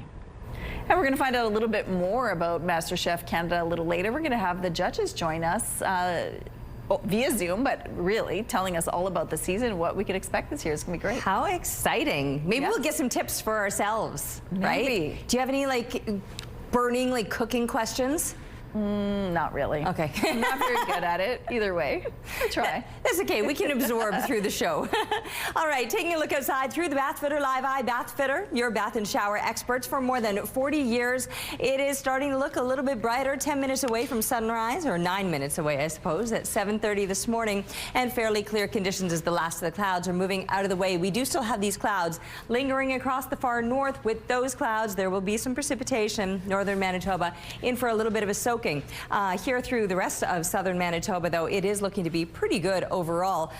This is where all of the activity will be for today, is the most northern part of the province, with central and southern Manitoba enjoying all of that sunshine. Eventually, though, things will start to change with some heavier clouds moving in overnight. We'll have those clouds hanging around through tomorrow while northern Manitoba gets a return to sunshine. Central Manitoba, you've got a round of rain coming. This will be later into the afternoon Friday. We're still looking at just the clouds through Friday itself, but by Friday night and then into Saturday, that's when more precipitation could be moving in across southern Manitoba and bringing a good solid soaking throughout pretty much the entire weekend as the temperatures begin to settle down back to seasonal. Next couple of days still up in the mid-20s, and then it cools down slightly. But then on the other side of the weekend, it cools down even more, and we're looking at below seasonal temperatures, though it will be a little bit brighter after what is likely to be a very soggy weekend. Speaking of brighter, what a stunning contrast of the fall colors against that blue sky out in the Bird River area. Thanks to Tanya for the photo, and keep them coming, please, to Winnipeg Weather at ctv.ca. Thank you, Terry. Your morning just got a whole lot richer. We're giving away a staggering $20,000. Imagine what you could do with an extra 20 grand. Maybe a dream vacation, some home renos, paying off some bills. The possibilities are endless. Today's code word is holiday. Head to the contest page on ctvwinnipeg.ca or scan the QR code on your screen. Enter the code word holiday with your info for your chance to win CTV Your Morning Winnipeg's $20,000 giveaway. Good luck. We have a winner in Fat Bear Week 2025. Results, final battle in 2025. Number 32 Chunk is crowned as the winner for the competition. Chunk got 92,350 votes to win this year. Impressive, as Chunk was fighting 2 injuries, including a broken jaw, which he likely got while fighting another bear. Bears bulk up at this time of year for the Alaska winter. Early in the year, the average bear weighs about 800 pounds. By the end of the year, they hit around 1,200 pounds, with some as much as 1,400 pounds. Incredible. Some of Hollywood's biggest names are sounding the alarm over a previously unheard of newcomer. Tilly Norwood is AI generated and may be looking for work. And as ABC's Matt Gutman explains, that is some calling for a boycott. Sunday roast. You've seen just about everything on the big screen, except this. Tilly Norwood, 100% AI generated. Tilly Norwood is an AI-generated actress gaining attention and drawing swift backlash as interest from a number of Hollywood talent agencies is growing. Eileen Vandervelden, who runs the company that created Tilly, said they will soon be in talks to have their AI character represented by a talent agency. Vandervelden once said she wanted the AI-generated actress to be the next Natalie Portman or Scarlett Johansson. Facebook and Instagram accounts for Tilly Norwood portray it as an aspiring actress, perfectly imperfect, down to the freckles and blemishes, with a British accent to boot. And thanks for watching. The notion that Vandervelden claims that talent agents were circling has drawn the wrath of Hollywood royalty. Emily Blunt telling Variety's Clayton Davis, "That's an AI. Yes, that is a... Good Lord. We're screwed. That is really, really scary." And it's about to be signed. Whoopi Goldberg spoke about the loss of a human connection. Well, if you stick with this, with AI, you won't have any connection to anything but your phone.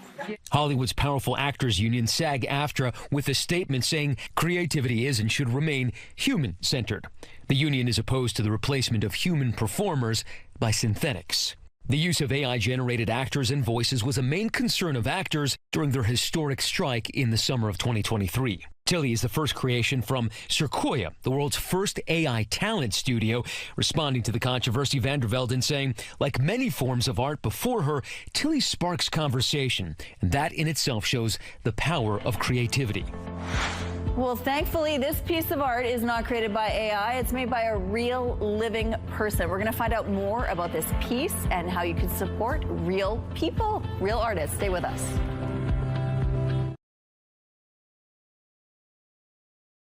Artbeat Studio does a lot to support people struggling with their mental health issues, and Joseph Bernacki is live there this morning telling us about an upcoming fundraiser. Good morning.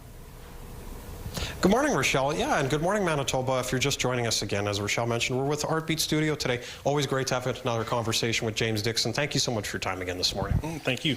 Artist in Residence program, very key component of the work that gets done here for artists looking for a mental health support. Kind of walk us through what happens when a person comes to join the program. Yeah, so one of the core components to Artbeat Studio is our Artist in Residency program.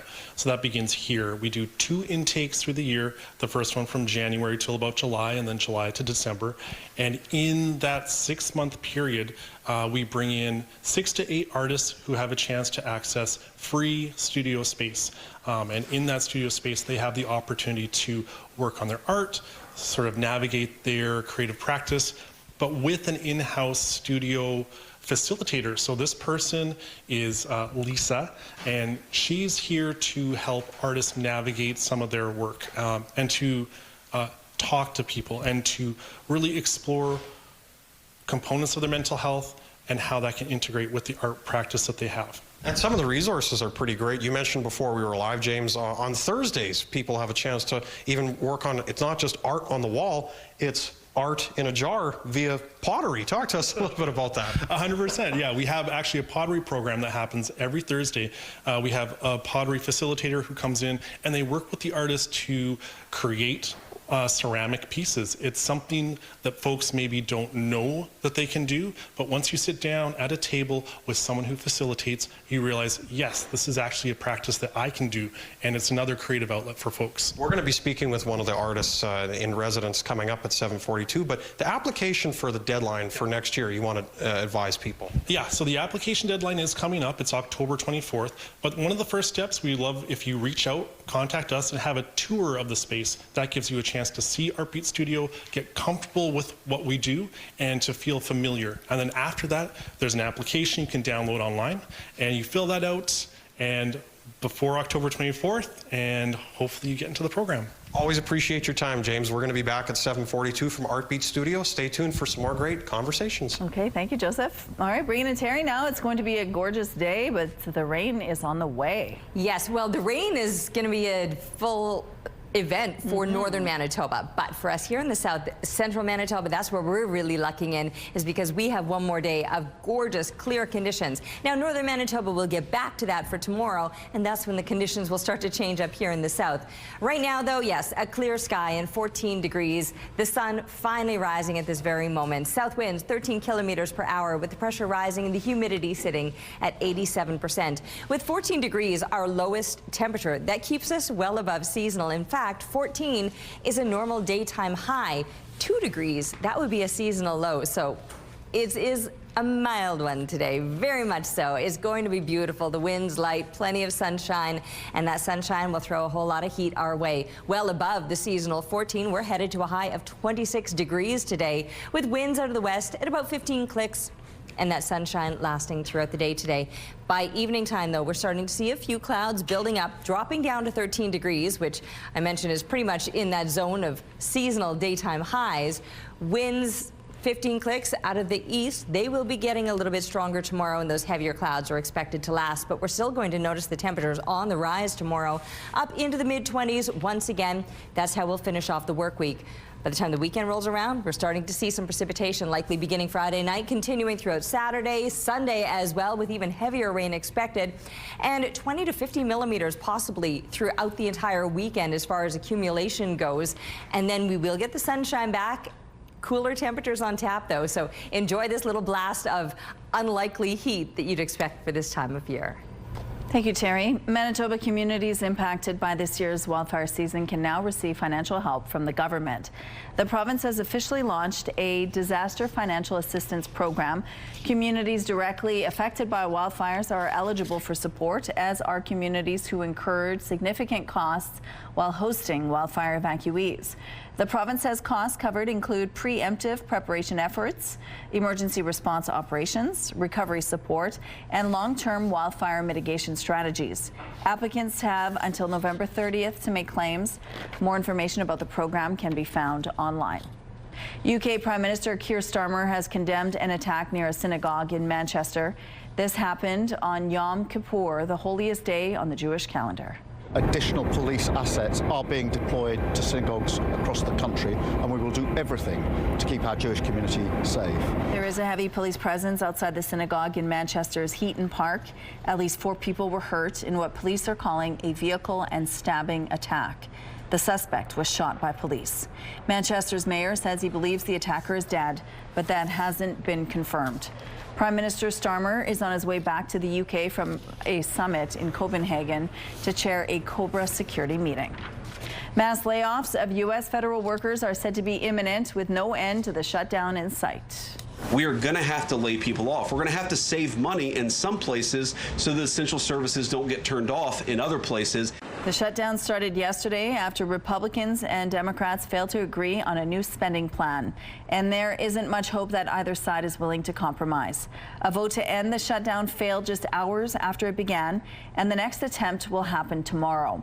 President Donald Trump has previously warned that a prolonged shutdown could leave him with the opportunity to make irreversible cuts to, quote, Democrat things. Delta Airlines is now looking into what happened after 2 of its jets collided at a New York's airport. It happened last night. The wing of one aircraft slammed into the cockpit window of the other. One of the planes had 57 passengers on board, and the other had 28 at the time. The incident did not impact airport operations. Officials say one person was taken to hospital. Apps like Uber and Lyft continue to grow in popularity, especially as a way to get to and from hockey games, concerts, and other events. But there aren't any designated pickup or drop-off spots around venues, which is why the city wants to create new ride-share loading zones to address safety and traffic issues. The city is proposing 3 zones near Canada Life Centre and Burton Cummings Theatre. A total of 10 on-street parking spaces would become designated spots in the evening. During that time, only ride-share vehicles would be allowed to stop for up to 15 minutes in the spots. A Public Works Committee report says council will need to amend parking bylaws for this to happen, and more ride-share loading zones could be established in the future. Meantime, the Public Service is recommending expanding parking restrictions on a busy stretch of St. Mary's Road during the afternoon rush hour. If approved, stopping will not be allowed between 3 and 6 p.m. on southbound St. Mary's from Marion Street to Fermor Avenue. Restrictions currently in place begin at 3:30. The city says the extension would align with changes made in the spring to southbound St. Mary's from Fermor to Dakota. The Public Works Committee meets next Tuesday. Let's turn now to the gridiron and the high school football action that took place Wednesday evening. This is Miles Mac versus Kildonan East, and it was a very good day for the visitors. The Miles Mac Buckeyes would win this contest 26-7. Looking at some of the other games from Wednesday, the Windsor Park Collegiate Royals would lose to Brandon's Vincent Massey Vikings 48-8, and Grant Park would win a nail-biter over Crocus Plains 10-6. Some road closures to remind you about this morning. The northbound median lane is closed on the Norwood Bridge. Wellington Crescent is closed from Lanark to Academy. And Wall Street is partially closed between Wellington Avenue and Notre Dame. At least one lane there will remain open at all times. If you have any other traffic tips or updates to share, text them to us, please, at 10400.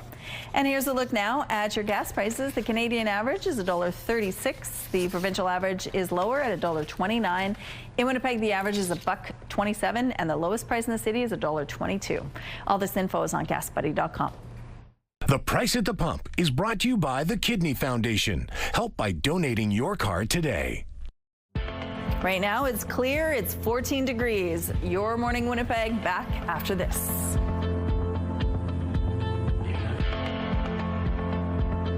Your Morning Winnipeg. Coffee is brought to you by Robin's Donuts, your favorite stop.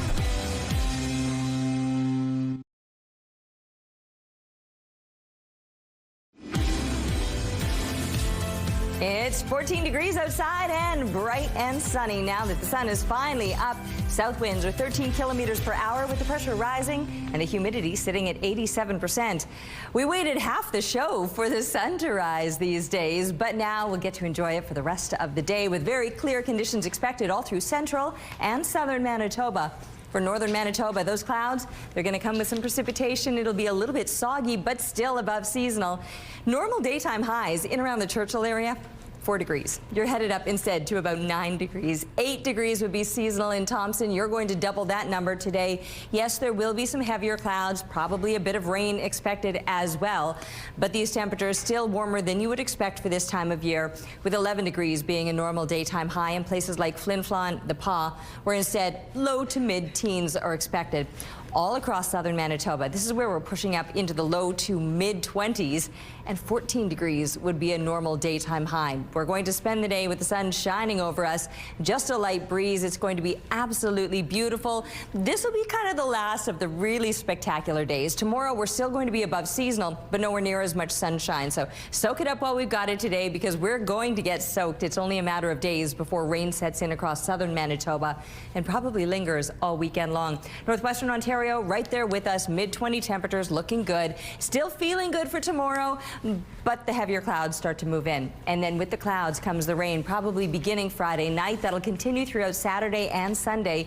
20 to 50 millimeters of rain expected over the course of the weekend. It'll be a couple-day event.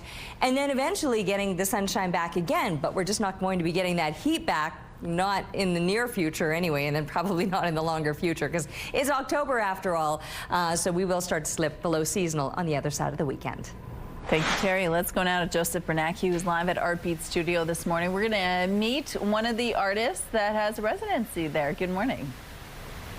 Good morning, Rochelle, and good morning, Manitoba. You know, I say it on our morning show all the time. We have so many talented artists in Manitoba. It's really a privilege to get to meet them, share their stories and their backstories. I'm very pleased at this time to be joined by TJ. TJ is one of the artists in residence here at Artbeat Studio. Pleasure to meet you and have you on our show. Hi, nice to meet you. Glad to be here. Thanks for having me. Yeah, TJ, talk to us a little bit. Art's been a part of your life for so many years. What's that creative process like, that creative escape? Well, it definitely helps you cope, you know, like just picking up a pencil or whatever medium you choose can really help you cope with certain things and feel less alone. We have a chance to showcase a few of your different art mediums here. You've got a beautiful landscape here. I do. Talk to us a little bit about what you're holding in your hand. Now, so this is a piece very inspired by some artists that I've been inspired by my whole life. And I really had like a color scheme in mind. And this piece is called, oh, I just lost it. Something Serenity. And like the pinks and everything and just like the color scheme, it just wanted to showcase how like serene I felt in that moment and how even darker nights can be beautiful in their own way. Over on your left, you were telling us a little bit before we were live about like a lyric series that you've put canvassed into art. Yeah, these are all quotes. I have a whole other thing on lyrics. These are quotes. So we've got, I have like this little series that I'm doing where I take a quote with like some sort of like background that really speaks to me. This one says, even in the deepest darkness, there's always a light to guide you. And that has always rung true for me throughout my lifetime. And this is something that my art has always shown me throughout everything. Bouts of loneliness and stuff, and that darkness will sit with you. But there's always light if you know where to look, and you can create that light just by picking up a pencil. They look absolutely beautiful, TJ. It's been a pleasure to have you on our show and showcase a little bit of your art. We're going to be back at 8:06 speaking with one of the alumni here from Artbeat Studio, showcasing more beautiful art here made right in Winnipeg. Stay tuned. Thank you, Joseph. The U.S. government has shut down for the first time in 6 years. And as the blame game in Washington continues, the work of hundreds of thousands of employees has been suspended, disrupting a wide range of services. CTV's Joy Malbon has more on the impact on Americans and Canadians. Americans woke up to find tourist attractions and federal government services closed for business. The impact is being felt at airports. Essential workers like TSA agents and air traffic controllers ordered to work without pay. We're looking for bombs, weapons, stuff like that, and you can't miss, right? So you don't want officers with added stress of how am I going to pay my bills. Democrats are holding out, calling for the Trump administration to restore health care cuts. Republicans argue that can wait and say vote to fund the government first. As for the U.S. president, he's posting AI memes, mocking Democratic leaders who came to the White House to negotiate. Don't cop out through a racist and fake AI video. When I'm back in the Oval Office, say it to my face. The vice president laughed it off as just having fun. If you help us reopen the government, the sombrero memes will stop. And hanging over it all is Donald Trump's threat of mass firings, getting rid of thousands of federal workers and programs during the shutdown. We are going to have to lay people off. We're going to have to save money in some places so that essential services don't get turned off in other places. In the 2019 shutdown, flying travelers, including Canadians, faced long waits at security checkpoints and flight delays. Wall Street shrugged off the shutdown. What we know is that federal shutdowns always lead to economic effects. And, you know, this could be another nudge towards recession. Republicans need just 5 Democrats to break ranks, but there are no negotiations and no votes are planned until Friday.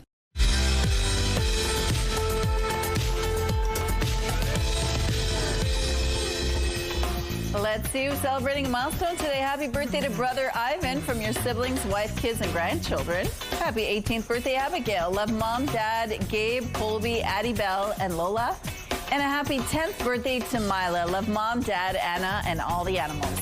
To submit your milestone, visit our website, ctvnewswinnipeg.ca, and fill out the form at least 2 days in advance. It'll also enter you into our monthly contest for a chance to win a $100 gift certificate to Party Stuff.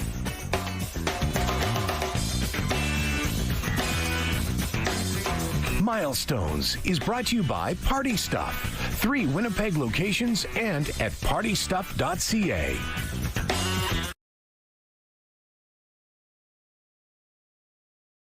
Weather is brought to you by Garage Masters, your complete garage specialists. We are in for a beautiful day today, 26 degrees. That's our expected high this afternoon, when an average high would be 14. Now, last year we were a lot closer to those seasonal temperatures, coming in at 16.8. The record, look how far back we have to go for that. 1897, it was 29.4 degrees. We'll be a lot closer to that record than seasonal temperatures, although I don't think we're going to be smashing any records today. It's not going to be quite that hot, but it will be a beautiful day. It's already starting out quite gorgeous. Fairly clear right now, and 14 degrees, normal for daytime highs. The south wind is on the lighter side, 13 clicks. The pressure rising, and the humidity sitting at 87%. Pretty clear conditions, and that's the case now throughout central and southern Manitoba, with soaring temperatures on tap today, pushing us up into the mid-20s. Like I said, well above normal. Northern Manitoba, you're going to have above seasonal temperatures as well, but it's not going to be anywhere near as gorgeous. You don't expect the sun shining over you today. Instead, the heavier clouds and rain will continue on throughout the day. But tomorrow, northern Manitoba gets back to the sunshine, and tomorrow here in the south, we won't be seeing much of it, with some heavier clouds moving in overnight and will last throughout the day tomorrow, right ahead of the rain that's pretty much going to dominate the weekend as the temperatures start to cool back to seasonal values and then cool down even more for next week.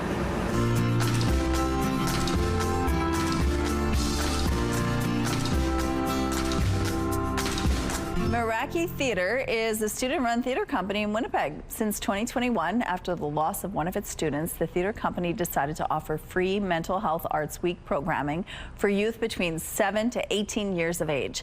The program is called Stronger Together. Joining us now to tell us more from Meraki Theatre are Artistic Director Taylor Gregory and Meraki Theatre student Lauren McRae. Good morning to both of you. Good morning. Hello. Thank you so much for having us. Thank you so much for joining us. Now, before we get to you, Lauren, let's talk about Meraki Theatre and what you do there exactly. Yeah, so Meraki Theatre is Winnipeg's only student-driven theatre company, and we offer all sorts of classes for youth, for adults. We offer productions, we offer musical theatre classes, singing lessons, and we really believe that our students should be kind of at the forefront of all of our programming. So we try to include our students as much as possible, and we feel like it's so meaningful to have our students engaged in that kind of way. And why did you want to create this program? Oh, I taught in Greece during my education degree, and I learned the word Meraki. So Meraki, it's a Greek word, and it means to put your love and your soul and your creativity into what you do. Yeah. And I thought it was just such a beautiful word. And theater has been so transformative and so incredible for myself in sort of my journey, but also for my mental health. And I just really wanted to create something that was kind of that space for youth. Okay, so Lauren, you've been part of this space for 3 years now. Tell me what you think about Meraki Theatre and what it's brought to you. Well, it's really fun. It's really including. All the people there are nice, and just everybody there is just amazing, and the productions are really fun, and yeah. 3 years you've been doing this, and you've been in all kinds of productions. Why don't you list them for us? Well, I've done Wonderland, like Alice in Wonderland, Neverland, that's like Peter Pan, and this year they're doing Annie. And so you love every bit of that, right? What's your favorite part? Is it the singing, the dancing? What is it? Well, I like the acting and the singing the most. Okay. And making new friends too, right? Yeah. Tell me about some of the connections you've made at Meraki Theatre. Well, I've made some good connections with everybody there, all the teachers and most of the kids.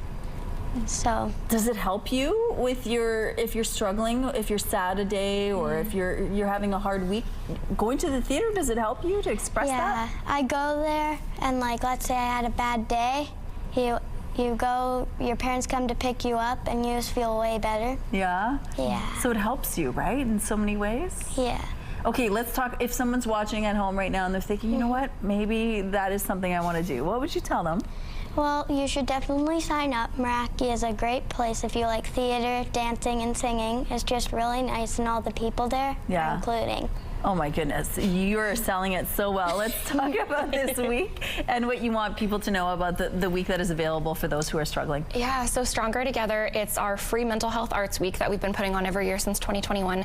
And it's just, we find that it's so important, and the arts already do so much for mental health, so we wanted to create something where we really dove in a little deeper, and we offered programming that is centered around mental health. So we partner with KidThink and Huddle every single year, and we have an entire week full of programming. So we have like a mindfulness day, we have songwriting, we have dance, musical theater, we have all sorts of programming that are all centered around mental health. Cool. And and everything is completely free. So that's what's the most important. We want beautiful thing. Yeah, everyone to access it.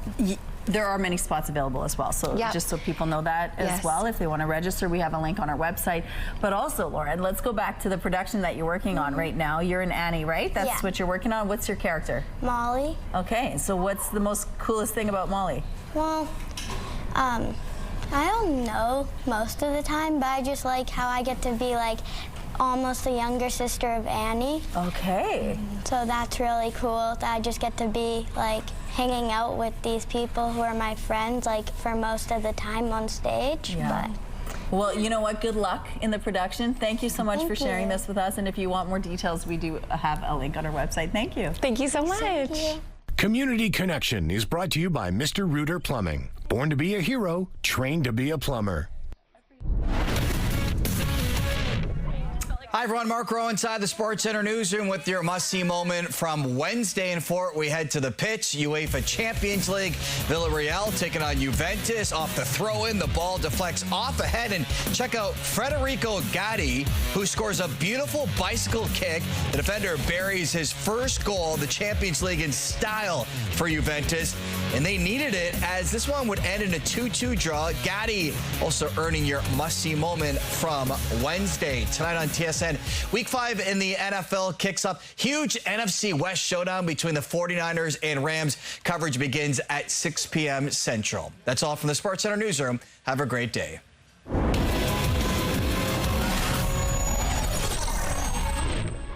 The TSN Must-See Moment is brought to you by Super Blinds and Draperies, featuring Hunter Douglas products. It's Thursday, October 2nd. Route 90 congestion relief. How much widening and refurbishing Kenaston will cost and how long it might take to get started. Security under scrutiny. Why some say Manitoba's legislatures need to give more attention to constituency office vulnerabilities. And police in California confront a strange new wrinkle in traffic enforcement, deciding who gets the ticket when AI is at the wheel. Your Morning Winnipeg starts right now.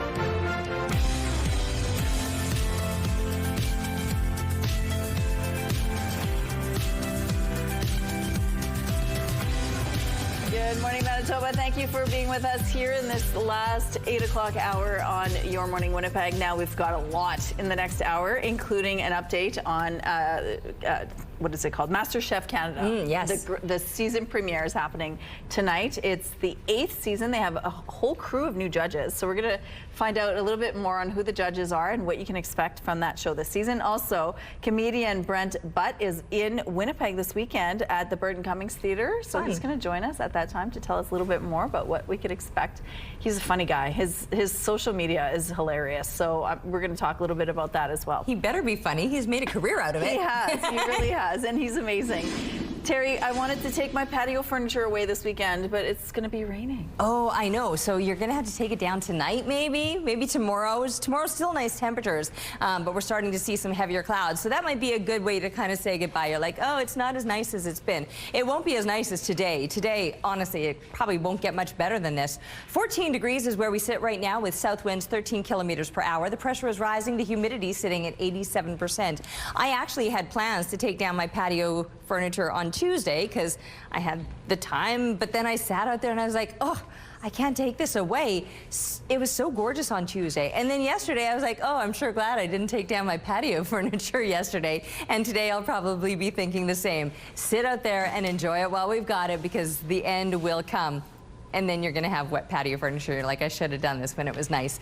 The conditions right now very clear throughout most of central and southern Manitoba, northern Manitoba. That's where all the activity is for today. With the heavier clouds, the rain that will eventually be moving out. You'll get sunshine back again tomorrow across northern Manitoba. That's when the clouds will start to move in for us here across southern Manitoba, but still above seasonal temperatures. Rain through central Manitoba. That'll be later into the day on Friday. Overnight, we could start to see some of that. And then through the weekend, yes, both Saturday and Sunday, Heavy, steady rain, especially through Sunday, and temperatures starting to cool off. Back to seasonal by Sunday, but the next couple of days, mid-20s still, and then that cool down will come further yet on the other side of the weekend. Great time to do some art, though. Look what Gabrielle has done for us. Very clever, very creative. Keep the art coming, please, to Winnipeg Weather at CTV.ca.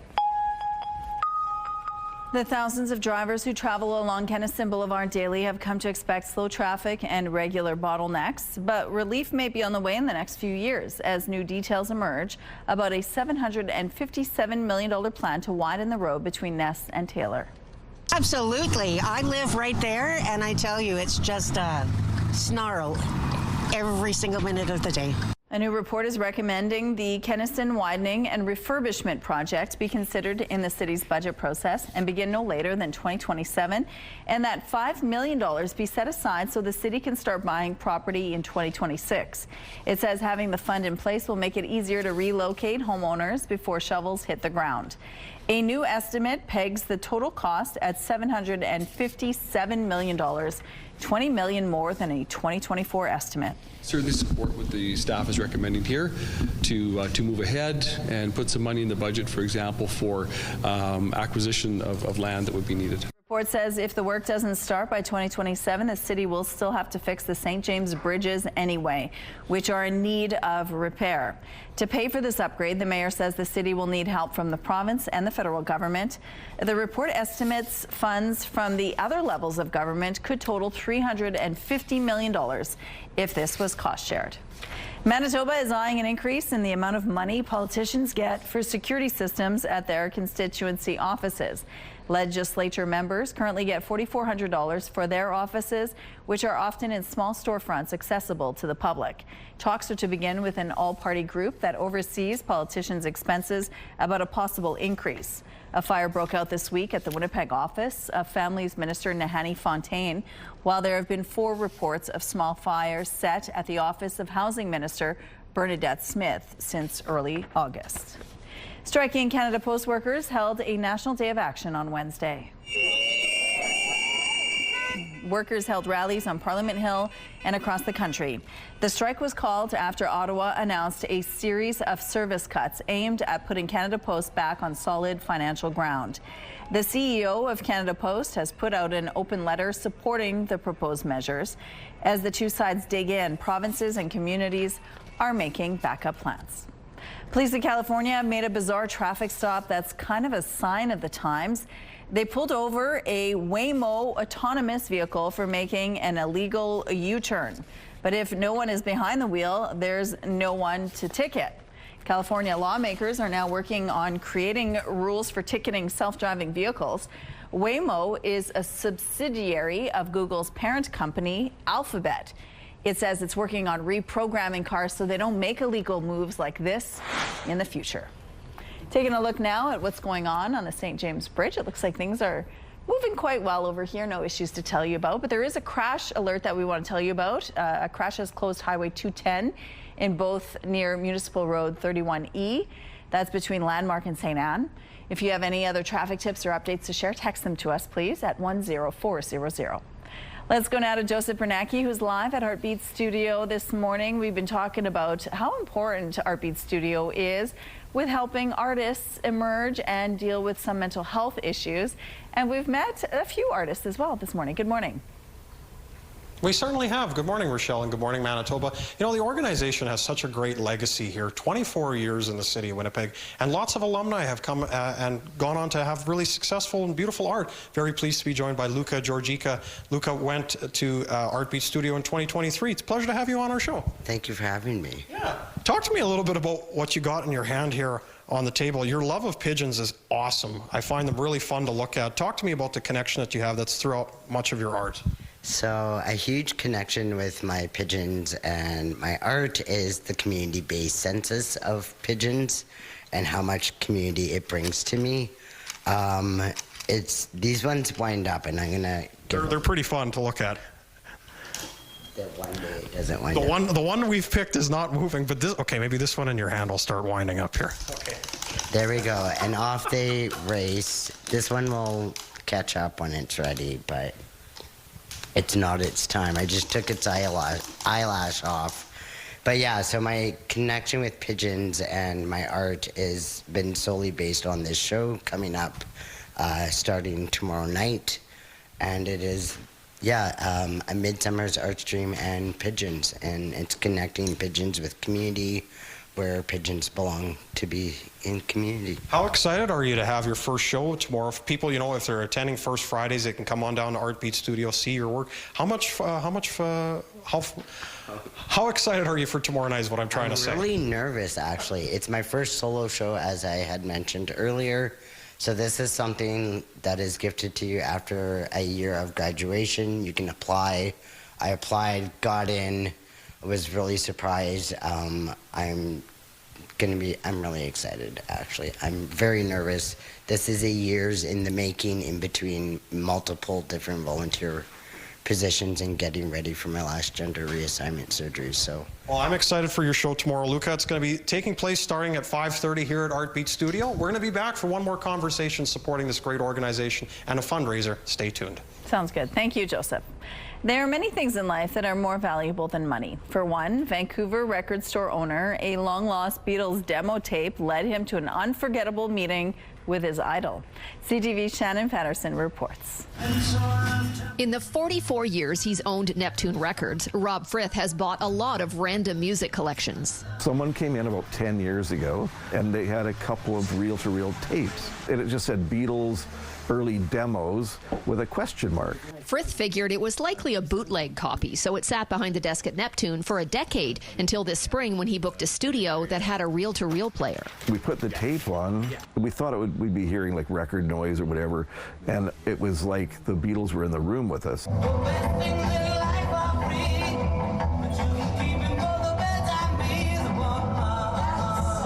He posted videos of the 15-song demo on Instagram, and the story blew up. What we determined after researching everything and having it checked by professionals, we had the actual original master tape that the Beatles recorded January 1st, 1962. It was an audition tape for Decca Records. It didn't take long for the story to reach Sir Paul McCartney, who invited Rob and his family to Los Angeles 2 weeks ago, where the Friths would give him the tape in person. I was one that got to hand it over to him, and it was pretty wild. Just weird, kind of being like, and here it is. This is stuff that Paul signed for us. While the Friths were asked not to take photos of their meeting, Sir Paul did autograph some Beatles memorabilia for them. We are looking at my signed copy of Sgt. Pepper's. The family had lunch with the superstar and even sat in on a rehearsal session. The four of us got to sit there and have a full set of Paul McCartney and his band playing, and we're the only ones in the audience in the rehearsal space. It was mind-blowing. He came up behind my mom and goes, "Hi, Vicky, how are you today?"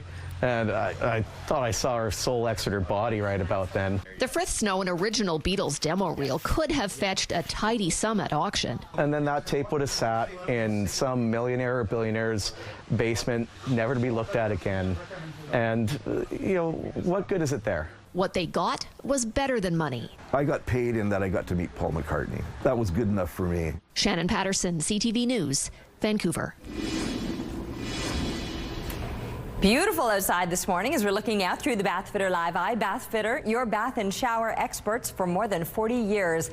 Cleared out pretty much entirely. We had a few clouds first thing this morning.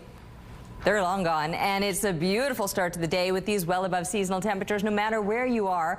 Not as far above seasonal off through the southwest where you're still in the single digits, but 2 degrees would be a normal low, so you're still above that. And then here through the southeastern part of the province, my goodness, more than 10 degrees above seasonal as we're pushing up into these mid-teens. We're already at seasonal daytime highs and we'll still make some huge gains throughout the day today. Even northern Manitoba can expect the above seasonal temperatures sitting in the mid-teens for many of you, or at least the high single digits, but some heavier clouds and precipitation expected all across northern Manitoba. That's tucked in there with the extra clouds, but central and southern Manitoba, very clear conditions. The last of our clouds clearing off to the east right now. As the school bus rolls around, well, by the time the kids get settled in the classrooms anyway, 15 degrees expected, rising to 23 by lunchtime today and up to 25 by the time they're coming home again. well above normal. As I mentioned, 14 degrees is a seasonal daytime high, so the entire day will be spent more than, well, eventually getting up to more than 10 degrees above seasonal. And tomorrow as well, though nowhere near as much sunshine as the heavier clouds start to move in. It gets soggy for the weekend as we return to the seasonal temperatures. And then with the sunshine returning next week, temperatures drop off another few degrees. We're taking a break. We'll see you soon. Your morning just got a whole lot richer. We're giving away a staggering $20,000. Imagine what you could do with an extra 20 grand. Maybe a dream vacation, home renovations, paying off bills. The possibilities are endless. Today's code word is holiday. Head to the contest page on ctvwinnipeg.ca or scan the QR code on your screen. Enter the code word holiday with your info for your chance to win CTV Your Morning Winnipeg's $20,000 giveaway. Tune in tomorrow for another code word. Good luck. OpenAI has become the world's most valuable startup, taking the title from Elon Musk's SpaceX. This comes after the company completed a deal to help employees sell shares at a $500 billion valuation. Current and former OpenAI employees have reportedly sold about $6.6 billion of stock to investors. And the Alberta government has proposed to build a new oil pipeline to the BC coast. The pipeline would carry up to 1 million barrels of crude oil a day, which would then be exported to Asian markets. Premier Danielle Smith says she hopes the project could get federal approval as soon as next month. The European Union plans to hike tariffs on steel imports to 50%. That's according to a draft proposal that's seen by Bloomberg. The move will align the bloc's rate with the U.S. Currently, the EU has a 25% tariff in place on most imports. And those are your morning business headlines for BNM Bloomberg. I'm Lindsay Biscaya. Home cooks, amateur chefs, and weekend kitchen warriors. The 8th season of Masterchef Canada starts tonight. The 11-episode season has a brand new panel of judges, which includes Canadian Screen Award-winning host and Masterchef Canada Season 3 winner, Mary Berg, as well as internationally acclaimed chef and cookbook author Hugh Acheson and chef and restaurateur Craig Wong. Joining us now are Masterchef Canada judges Mary Berg, Hugh Acheson, and Craig Wong. Good morning, all of you. Good morning, Rochelle. Thank you so much for having us. Well, thank you for being with us this morning. Now, the 8th season kicks off tonight. What do you want people to know about the home cooks involved in this challenge? Honestly, I am just so excited to see what Canada has to put on the plate. Our home cooks this season are absolutely out of control. It's going to be a really fun season. Now, a Winnipeg cook is part of the competition. His name is Daniel Ebank. Tell us about him. Oh, Daniel was fantastic. Oh, Daniel was amazing. Yeah. He just brought such positivity and so much energy. It was a real joy to watch him cook. I have a close personal connection to Winnipeg, too, especially in the Masterchef Canada kitchen, because someone on my season, Jeremy Cineras, is from Winnipeg. So, woohoo! We love Winnipeg. Winnipeg represents, for sure. Well, we love you back. Now, Mary, you were the home cook winner in Season 3. Now you're a new judge for the show. How does it feel moving out of the kitchen and getting to taste and judge the hard work of the contestants? It is so exciting. I do not take the pressure lightly at all. I know where these home cooks are coming from. I know how much pressure they're under. I know how much they want this. So it definitely comes into my judging for sure. But I'm so excited to help make these people's culinary dreams come true, for sure. That is so cool. Now, any hints that you can share about this season without giving us any spoilers? Oh, I don't know. Hugh, what do you think? I don't think there's any spoilers. I'm going to give up here. But it's just really great representation of the entire country. Just people from all walks of life and just cooking from their hearts. And it's just a really good, it's just a really great story this season. Oh, I'm excited to learn more now. Any spoilers that you can share with us? Anything that's sort of surprising about the season? There will be cooking. That is a surprise. That is always good. No, I think it's going to be a great season of the show. I personally was so impressed. There's definitely some twists and turns. There's the old standbys, there's mystery boxes, there's those types of challenges, but there's a couple of twists and turns that are new this season that I'm really excited for Canada to see. Well, it sounds I make like some jokes. Yeah. Anything else you want people to know? The premiere is tonight on CTV, and then it's re-airing on Tuesday on CTV, and then every Tuesday after. And I'm just so excited for Canada to see it. Well, and hopefully Canadians will learn a few tricks and trades in the kitchen as well. Thank you so much for joining us. I think so. Okay. Good luck with the show. Thank you, guys. Thank you. Thank you. All right, it is sunny out here and gorgeous. You're really going to want to make the most of the weather that we're going to be seeing over the next couple days. Well, today anyway. This will be the best of it. Tomorrow, still really nice temperatures, but the conditions start to change. So if sunshine is your thing, I know I'm one of those people that just loves to soak it up. Today is certainly the day to be doing that. 14 degrees right now with south-southwest winds, 8 kilometers per hour. The pressure rising and the humidity sitting at 86%. And while we're soaking up the sunshine here through central and southern Manitoba, northern Manitoba getting soaked with a round of precipitation that's pretty much going to last throughout the day. Although even with the rain across the north, temperatures will still be above seasonal, not anywhere near as mild as southern Manitoba, where we're going to be climbing up into those mid-20s. But for northern Manitoba, mid-teens, again, a few degrees above what you would expect for this time of year. Now, I mentioned the change-up in conditions for tomorrow. While we're enjoying the sunshine today, heavier clouds begin to move in, and they'll last throughout Friday ahead of the rain that's going to settle in for the weekend. With that rain comes sliding temperatures, and we're suddenly back to what is normal for this time of year, with pretty heavy amounts of rain, in fact. 20 to 30 millimeters possibly on Saturday, and then 30 to 50 millimeters possibly. No, sorry, I think I'm getting that wrong. Up to 50 millimeters cumulative for the weekend. But still, that is a massive amount of rain that you can expect to come this weekend, and then sunshine on the other side, but it will be cooling down by then. Beautiful shot of all the fall colors taken out of the Bird River area. Thank you so much to Tanya for the photo, and keep the pictures coming, please, to Winnipeg Weather at ctv.ca. Weather is brought to you by Mr. Lube Plus Tires. Same-day oil and tire changes.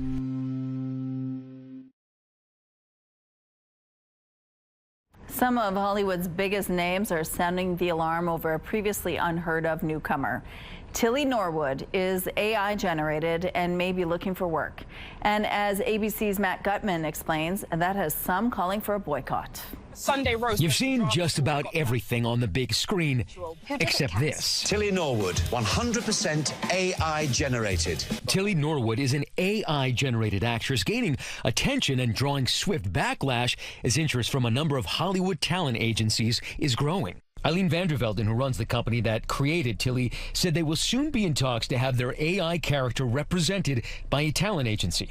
Vandervelden once said she wanted the AI-generated actress to be the next Natalie Portman or Scarlett Johansson. Facebook and Instagram accounts for Tilly Norwood portray it as an aspiring actress, perfectly imperfect, down to the freckles and blemishes, with a British accent to boot. And thanks for watching. The notion that Vandervelden claims that talent agents were circling has drawn the wrath of Hollywood royalty. Emily Blunt telling Variety's Clayton Davis. That's an AI. Yes, that is a... Good Lord.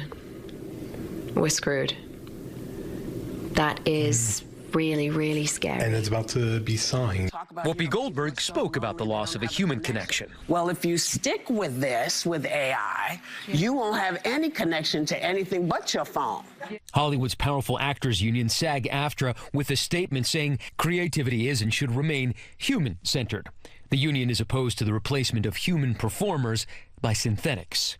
The use of AI-generated actors and voices was a main concern of actors during their historic strike in the summer of 2023. Tilly is the first creation from Sequoia, the world's first AI talent studio. Responding to the controversy, Vandervelden saying, like many forms of art before her, Tilly sparks conversation, and that in itself shows the power of creativity. Joining us now is comedian, writer, and creator of Corner Gas, Brent Butt. Good morning, Brent. Good morning. Well, thank you for joining us. Now tell us about your show, the 2025 Brent Butt Assets, which is coming to Winnipeg this weekend. Yeah, it's going to be at the Burton Cummings Theatre. It's just me doing stand-up, just a middle-aged / old guy doing stand-up, but it's such a fantastic venue. I love playing the Burt, and I'm really looking forward to coming back.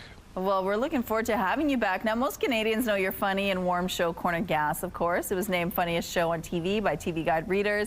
And with all the talk coming from the U.S. about turning Canada into the 51st state, do you feel Canadians are turning back to true Canadian Anna classics? I can't even say it. I don't know. I hope so. I certainly hope so. I love when Canadians digest stories told by Canadians. That's one of my favorite things. And it's something I wanted ever since I was a little kid, because I grew up in a small farming town with 2 channels and a lot of U.S. shows and not many Canadian shows to watch. So the more times the Canadians digest and consume Canadian content, the happier I am. And yeah, maybe all this completely boneheaded talk about us becoming the 51st state is going to do that. And how has your tour been going so far? I follow you on Instagram, and I see you're traveling around Canada with your show. What are some of the highlights so far for you?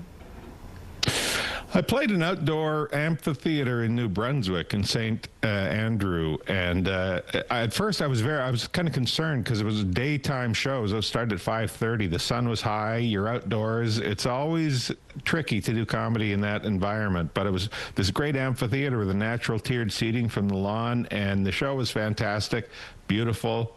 So that's one of the things I love about doing comedy. Travel across this giant country, go to all these different places and entertain people, and just see what Canada has to offer. And then Brent Butt's show is coming to Winnipeg Saturday at the Burton Cummings Theatre. Thank you, Brent. It was good to see you. My pleasure. See you there. See you. Your Morning Winnipeg. Coffee is brought to you by Robin's Donuts, your favorite stop.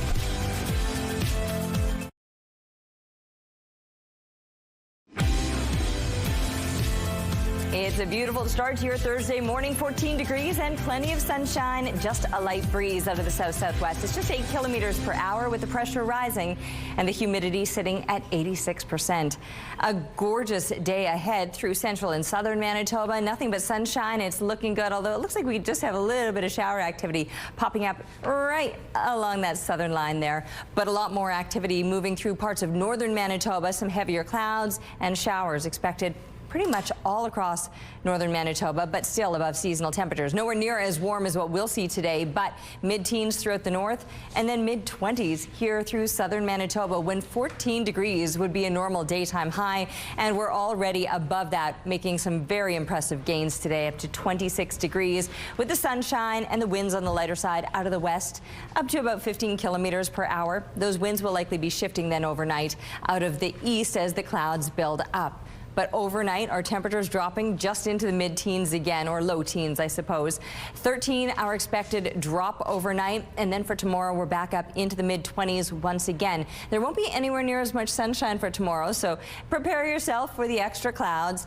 Still, the mild temperatures, though. And then with those clouds, that'll be building up some slightly stronger winds, and then the rain that'll begin probably Friday night, continuing throughout Saturday. Heavier, steadier rain expected through Sunday. And then while we will see the sunshine returning on the other side of the weekend, you can see the temperatures continue to drop off, and it will be below seasonal at times.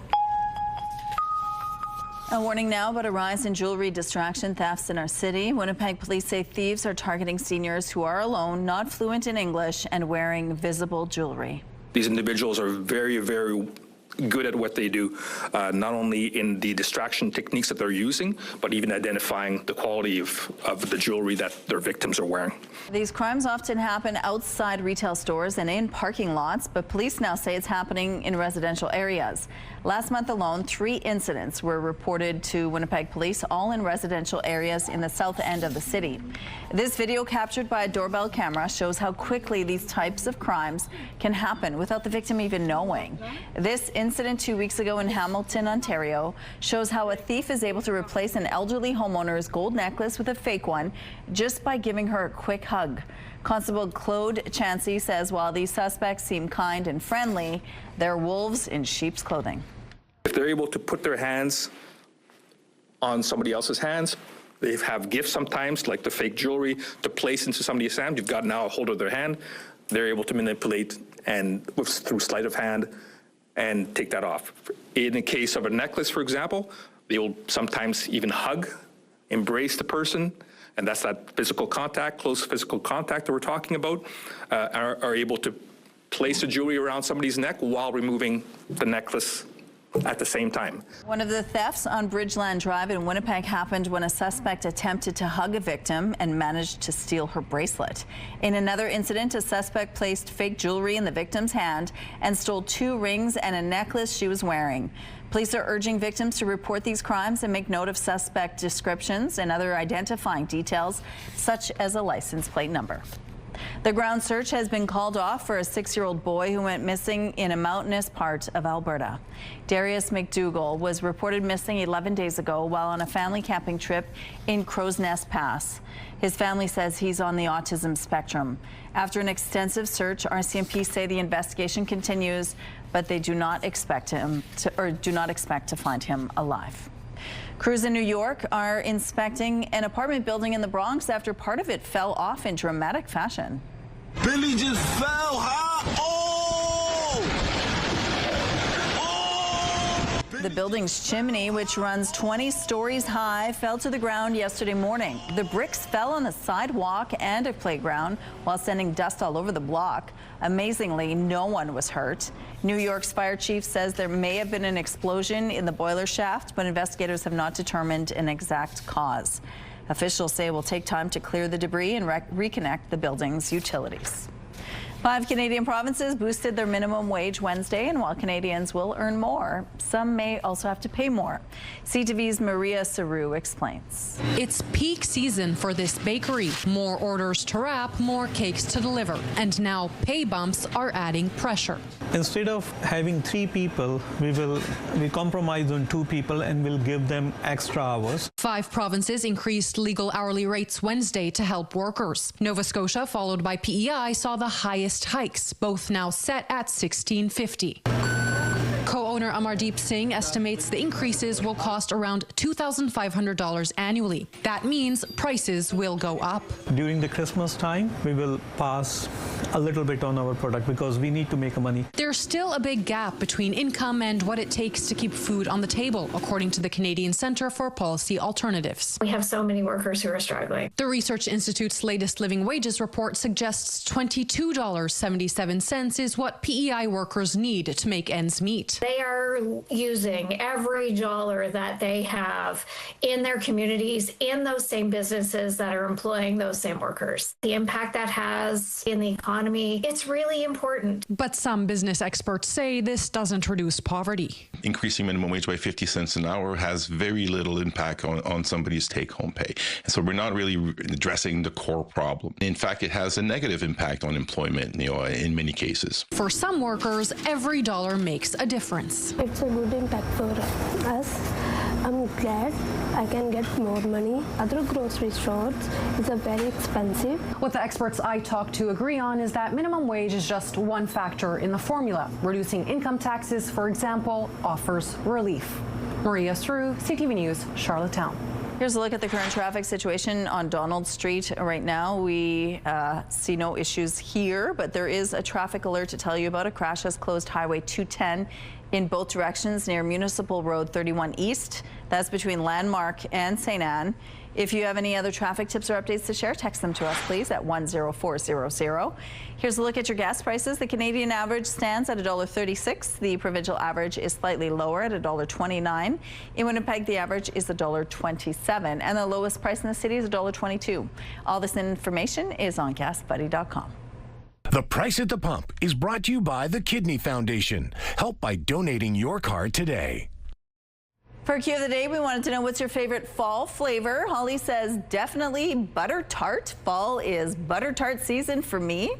Marlene's favorites are maple, brown sugar, caramel, and cinnamon. Yes, the smell of cinnamon is so lovely. Another CTV viewer says my favorite fall flavor is pumpkin spice. Pumpkin spice is also Susan's favorite. Jackie says I enjoy the standard pumpkin in the fall, but my favorite is apple cinnamon.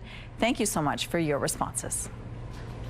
Let's go now to Joseph Bernacki, who's live at Artbeat Studio this morning. There's a fundraiser coming up, and you could even score a really cool piece of art. Good morning.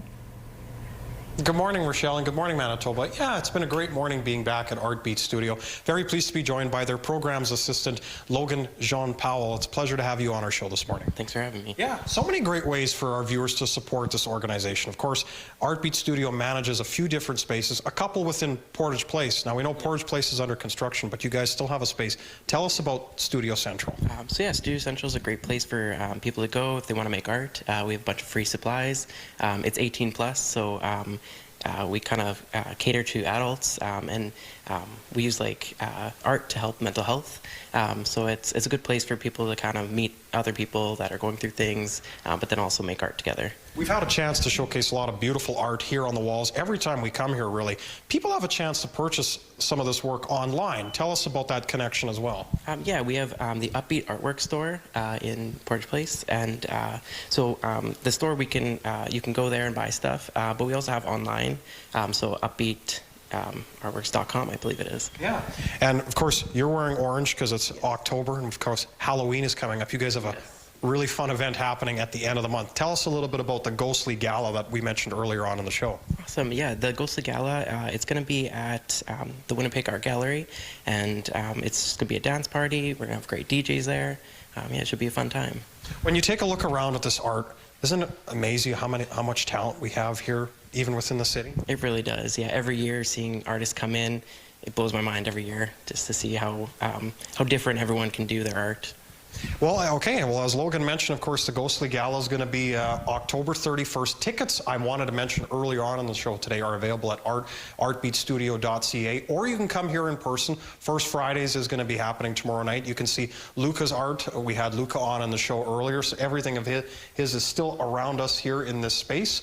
So come on down. It's a great organization to support, and we'll be back with more CTV Your Morning Winnipeg. And you could score a really beautiful piece of art as well, which I love. Okay, thank you, Joseph. Let's go out to the rooftop now. Those mums are looking lovely. And aren't they, though? I know. And the other day, I think they were looking a little bit sad. It was hot, it was dry, and then I think they got forgotten about. Anyway, I gave them a little bit of water yesterday. They sprung right back to life. I absolutely love them. They look like balls of sunshine, which is nice. I mean, we're going to see plenty of sunshine today, but by tomorrow, this might be all we get. This might be all we get. 14 degrees, and those winds are light. They're out of the south right now, just 8 kilometers per hour. The pressure is rising and the humidity sitting at 86%. Yes, the sun is shining now. Blue sky above. Temperatures will be soaring today all through central and southern Manitoba. Expect low to mid-20s, well above seasonal. In fact, where we're sitting right now in the mid-teens is already above seasonal. 14 a normal daytime high. Then let's talk about northern Manitoba, because you won't be seeing as much sunshine. Heavier clouds. There's going to be some rain today, and temperatures just in the mid-teens, but that's still above what you would expect for most places. Temperatures a few degrees above seasonal, and northern Manitoba will see a return to the sunshine for tomorrow. We've got the sunshine to last for today, but by tomorrow, some heavier clouds moving in central Manitoba. You're in for a soaking tomorrow. Here in the south, it's going to be Friday night, but then all throughout the weekend, Saturday, Sunday, complete deluge possible. And then it's going to be cooling down on the other side of that. So soak this all up. It's going to be gorgeous while it lasts. We'll be back with Your Morning.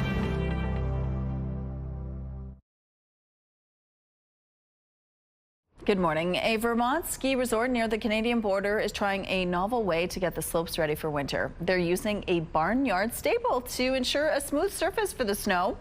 Goats have been eating their way up and down the mountain, getting rid of overgrown vegetation. They are expected to clear 10 hectares during a 5-week stint. That is only a fraction of the area that needs to be done, but officials say the goal is to gradually reduce the reliance on gas-powered mechanical mowers. More than $1 million worth of silver and gold coins have been recovered from an historic shipwreck off Florida's coast. The best way I can describe it is as if when you lose something that you really, really like, and you've almost come to terms with it just never being found again, and then all of a sudden it shows up. It's just such an awesome feeling. The shipwreck happened on July 31st, 1715. An estimated $400 million worth of gold, silver, and jewels were lost in the disaster. At the time, the fleet was bringing riches from the New World back to Spain. Queen's Jewels LLC owns the salvage rights to the wreck and say they're committed to preserving and studying the artifacts. There are already plans to have select pieces at local museums. With Thanksgiving just around the corner, there is one true star. I am not talking about the turkey. I'm talking about Shahir Massoud, who's going to show us how to cook the bird. Shahir, it's always so great to see you. Welcome back to the show. Good to see you. How are you, Terry? We're co-stars. Oh, co-star. Okay, we're both the stars. Never mind the bird. Yeah. You and I, welcome us to your Thanksgiving feast, because this is going to be a good one, let me tell you. It is a good one when you have a bird that's cooked well, isn't it? Yeah, and you know what? I think a lot of people are intimidated by cooking a whole bird, especially if it's your first time. And that's why every year, Terry, as you know, we do this. Turkey 101. How to prepare the perfect turkey, even if you've never done it before. And there's a couple tips and tricks along the way that if you follow these rules, you're going to have a perfect turkey. Number one, people often wonder how much to buy. I always say £1.5 pounds per guest. And while that sounds like a lot, £1.5 pounds includes all those bones that you're going to use for beautiful homemade stock and soup after the fact. And also, some of us love the leftovers even more than the actual dinner. So you want to have enough for leftovers and account for the bones as well. Lots of leftover recipes, as always, on butterball.ca. That's how much to buy. Then, of course, you've got to figure out which one to buy. You can get fresh, you can get from frozen, you can get pre-stuffed. It's totally up to you. I would just say, Terry, if you do get one of the frozen ones that are meant to be thawed, a big turkey isn't like thawing, something small. You need 1 full day in the fridge for every 4 pounds. So every year we do this math, Terry. What's the math? If you've got a 12-pound turkey, what is it? If you've got a 12-pound turkey, that's 3 days ahead that you've got to thaw it out. So you've got to plan ahead. And so none of this like shoving it in the sink, right? It's got to stay food safe in the fridge? There is a quick method where if you do submerge it in cold water in your sink, it will be faster, but probably better in the fridge a day for every 4 pounds. And that's just for the version that has to be thawed. Some versions from Butterball you can cook from frozen. So whatever is easier for you, look out for that. Next, you need a roasting pan. And a roasting pan shouldn't be too small or too big. And I'll tell you why. A roasting pan like this, about 3 inches tall, is perfect because you won't lose any of your juices that render out of your turkey and dirty up your oven. And you don't want it too high, Terry, because I want the hot oven air circulating around the turkey. That's how it gets golden brown.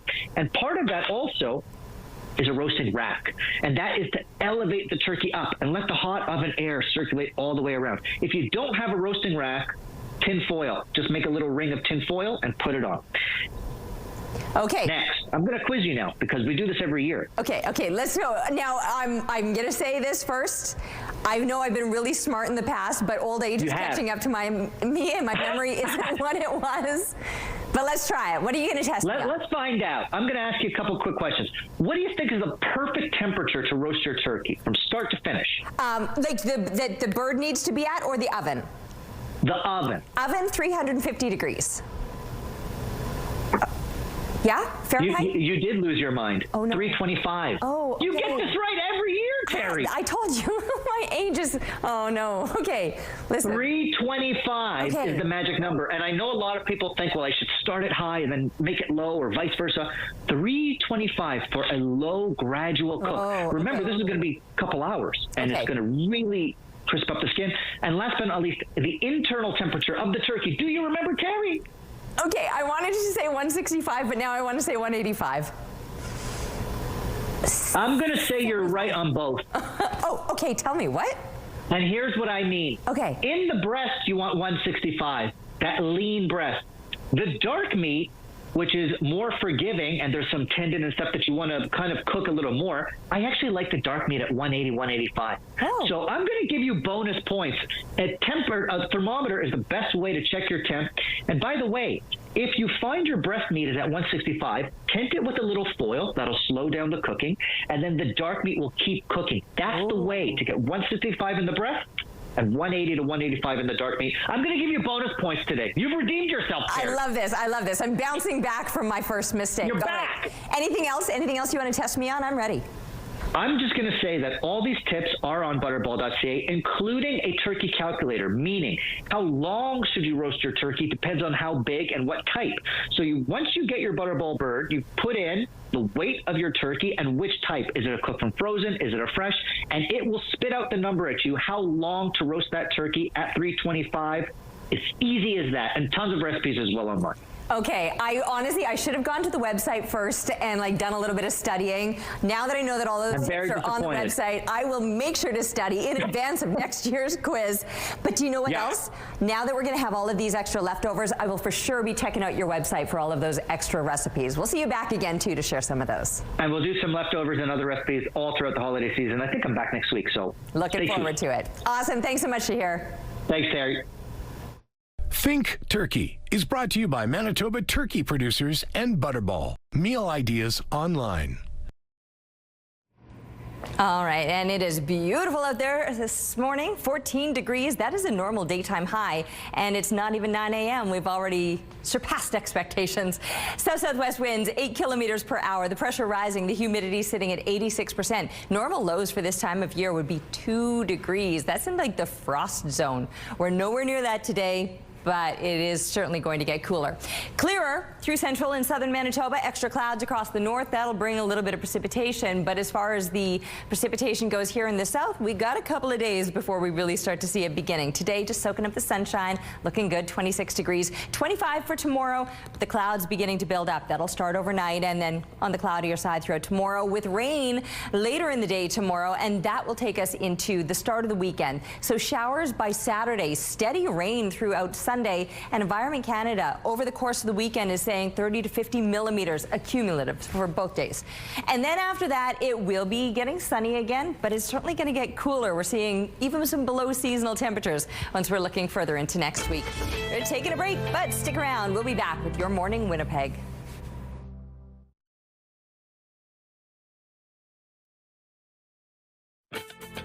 Rooftop arrangements provided by Lacoste Garden Center. Salon services provided by Essentique Spa Salon. Let's wrap up this Thursday show with some fun video. We have a winner in Fat Bear Week 2025. Oh, I love this. Seeing the results, final battle in 2025. Number 32 Chunk is crowned as the winner for the competition. Yeah, his name's Chunk. He just got 92,350 votes to win this year.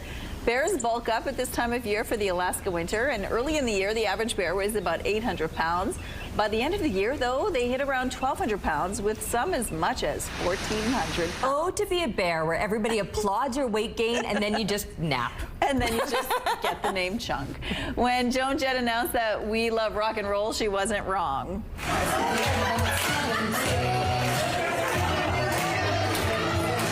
Even the baby loves rock and roll. 1-year-old Mayor can't help but rock out to this classic along with his whole family. He's got the beat. Joan Jett was just here this past summer, too. She was great. That does it for us. Have a good day. We'll see you tomorrow.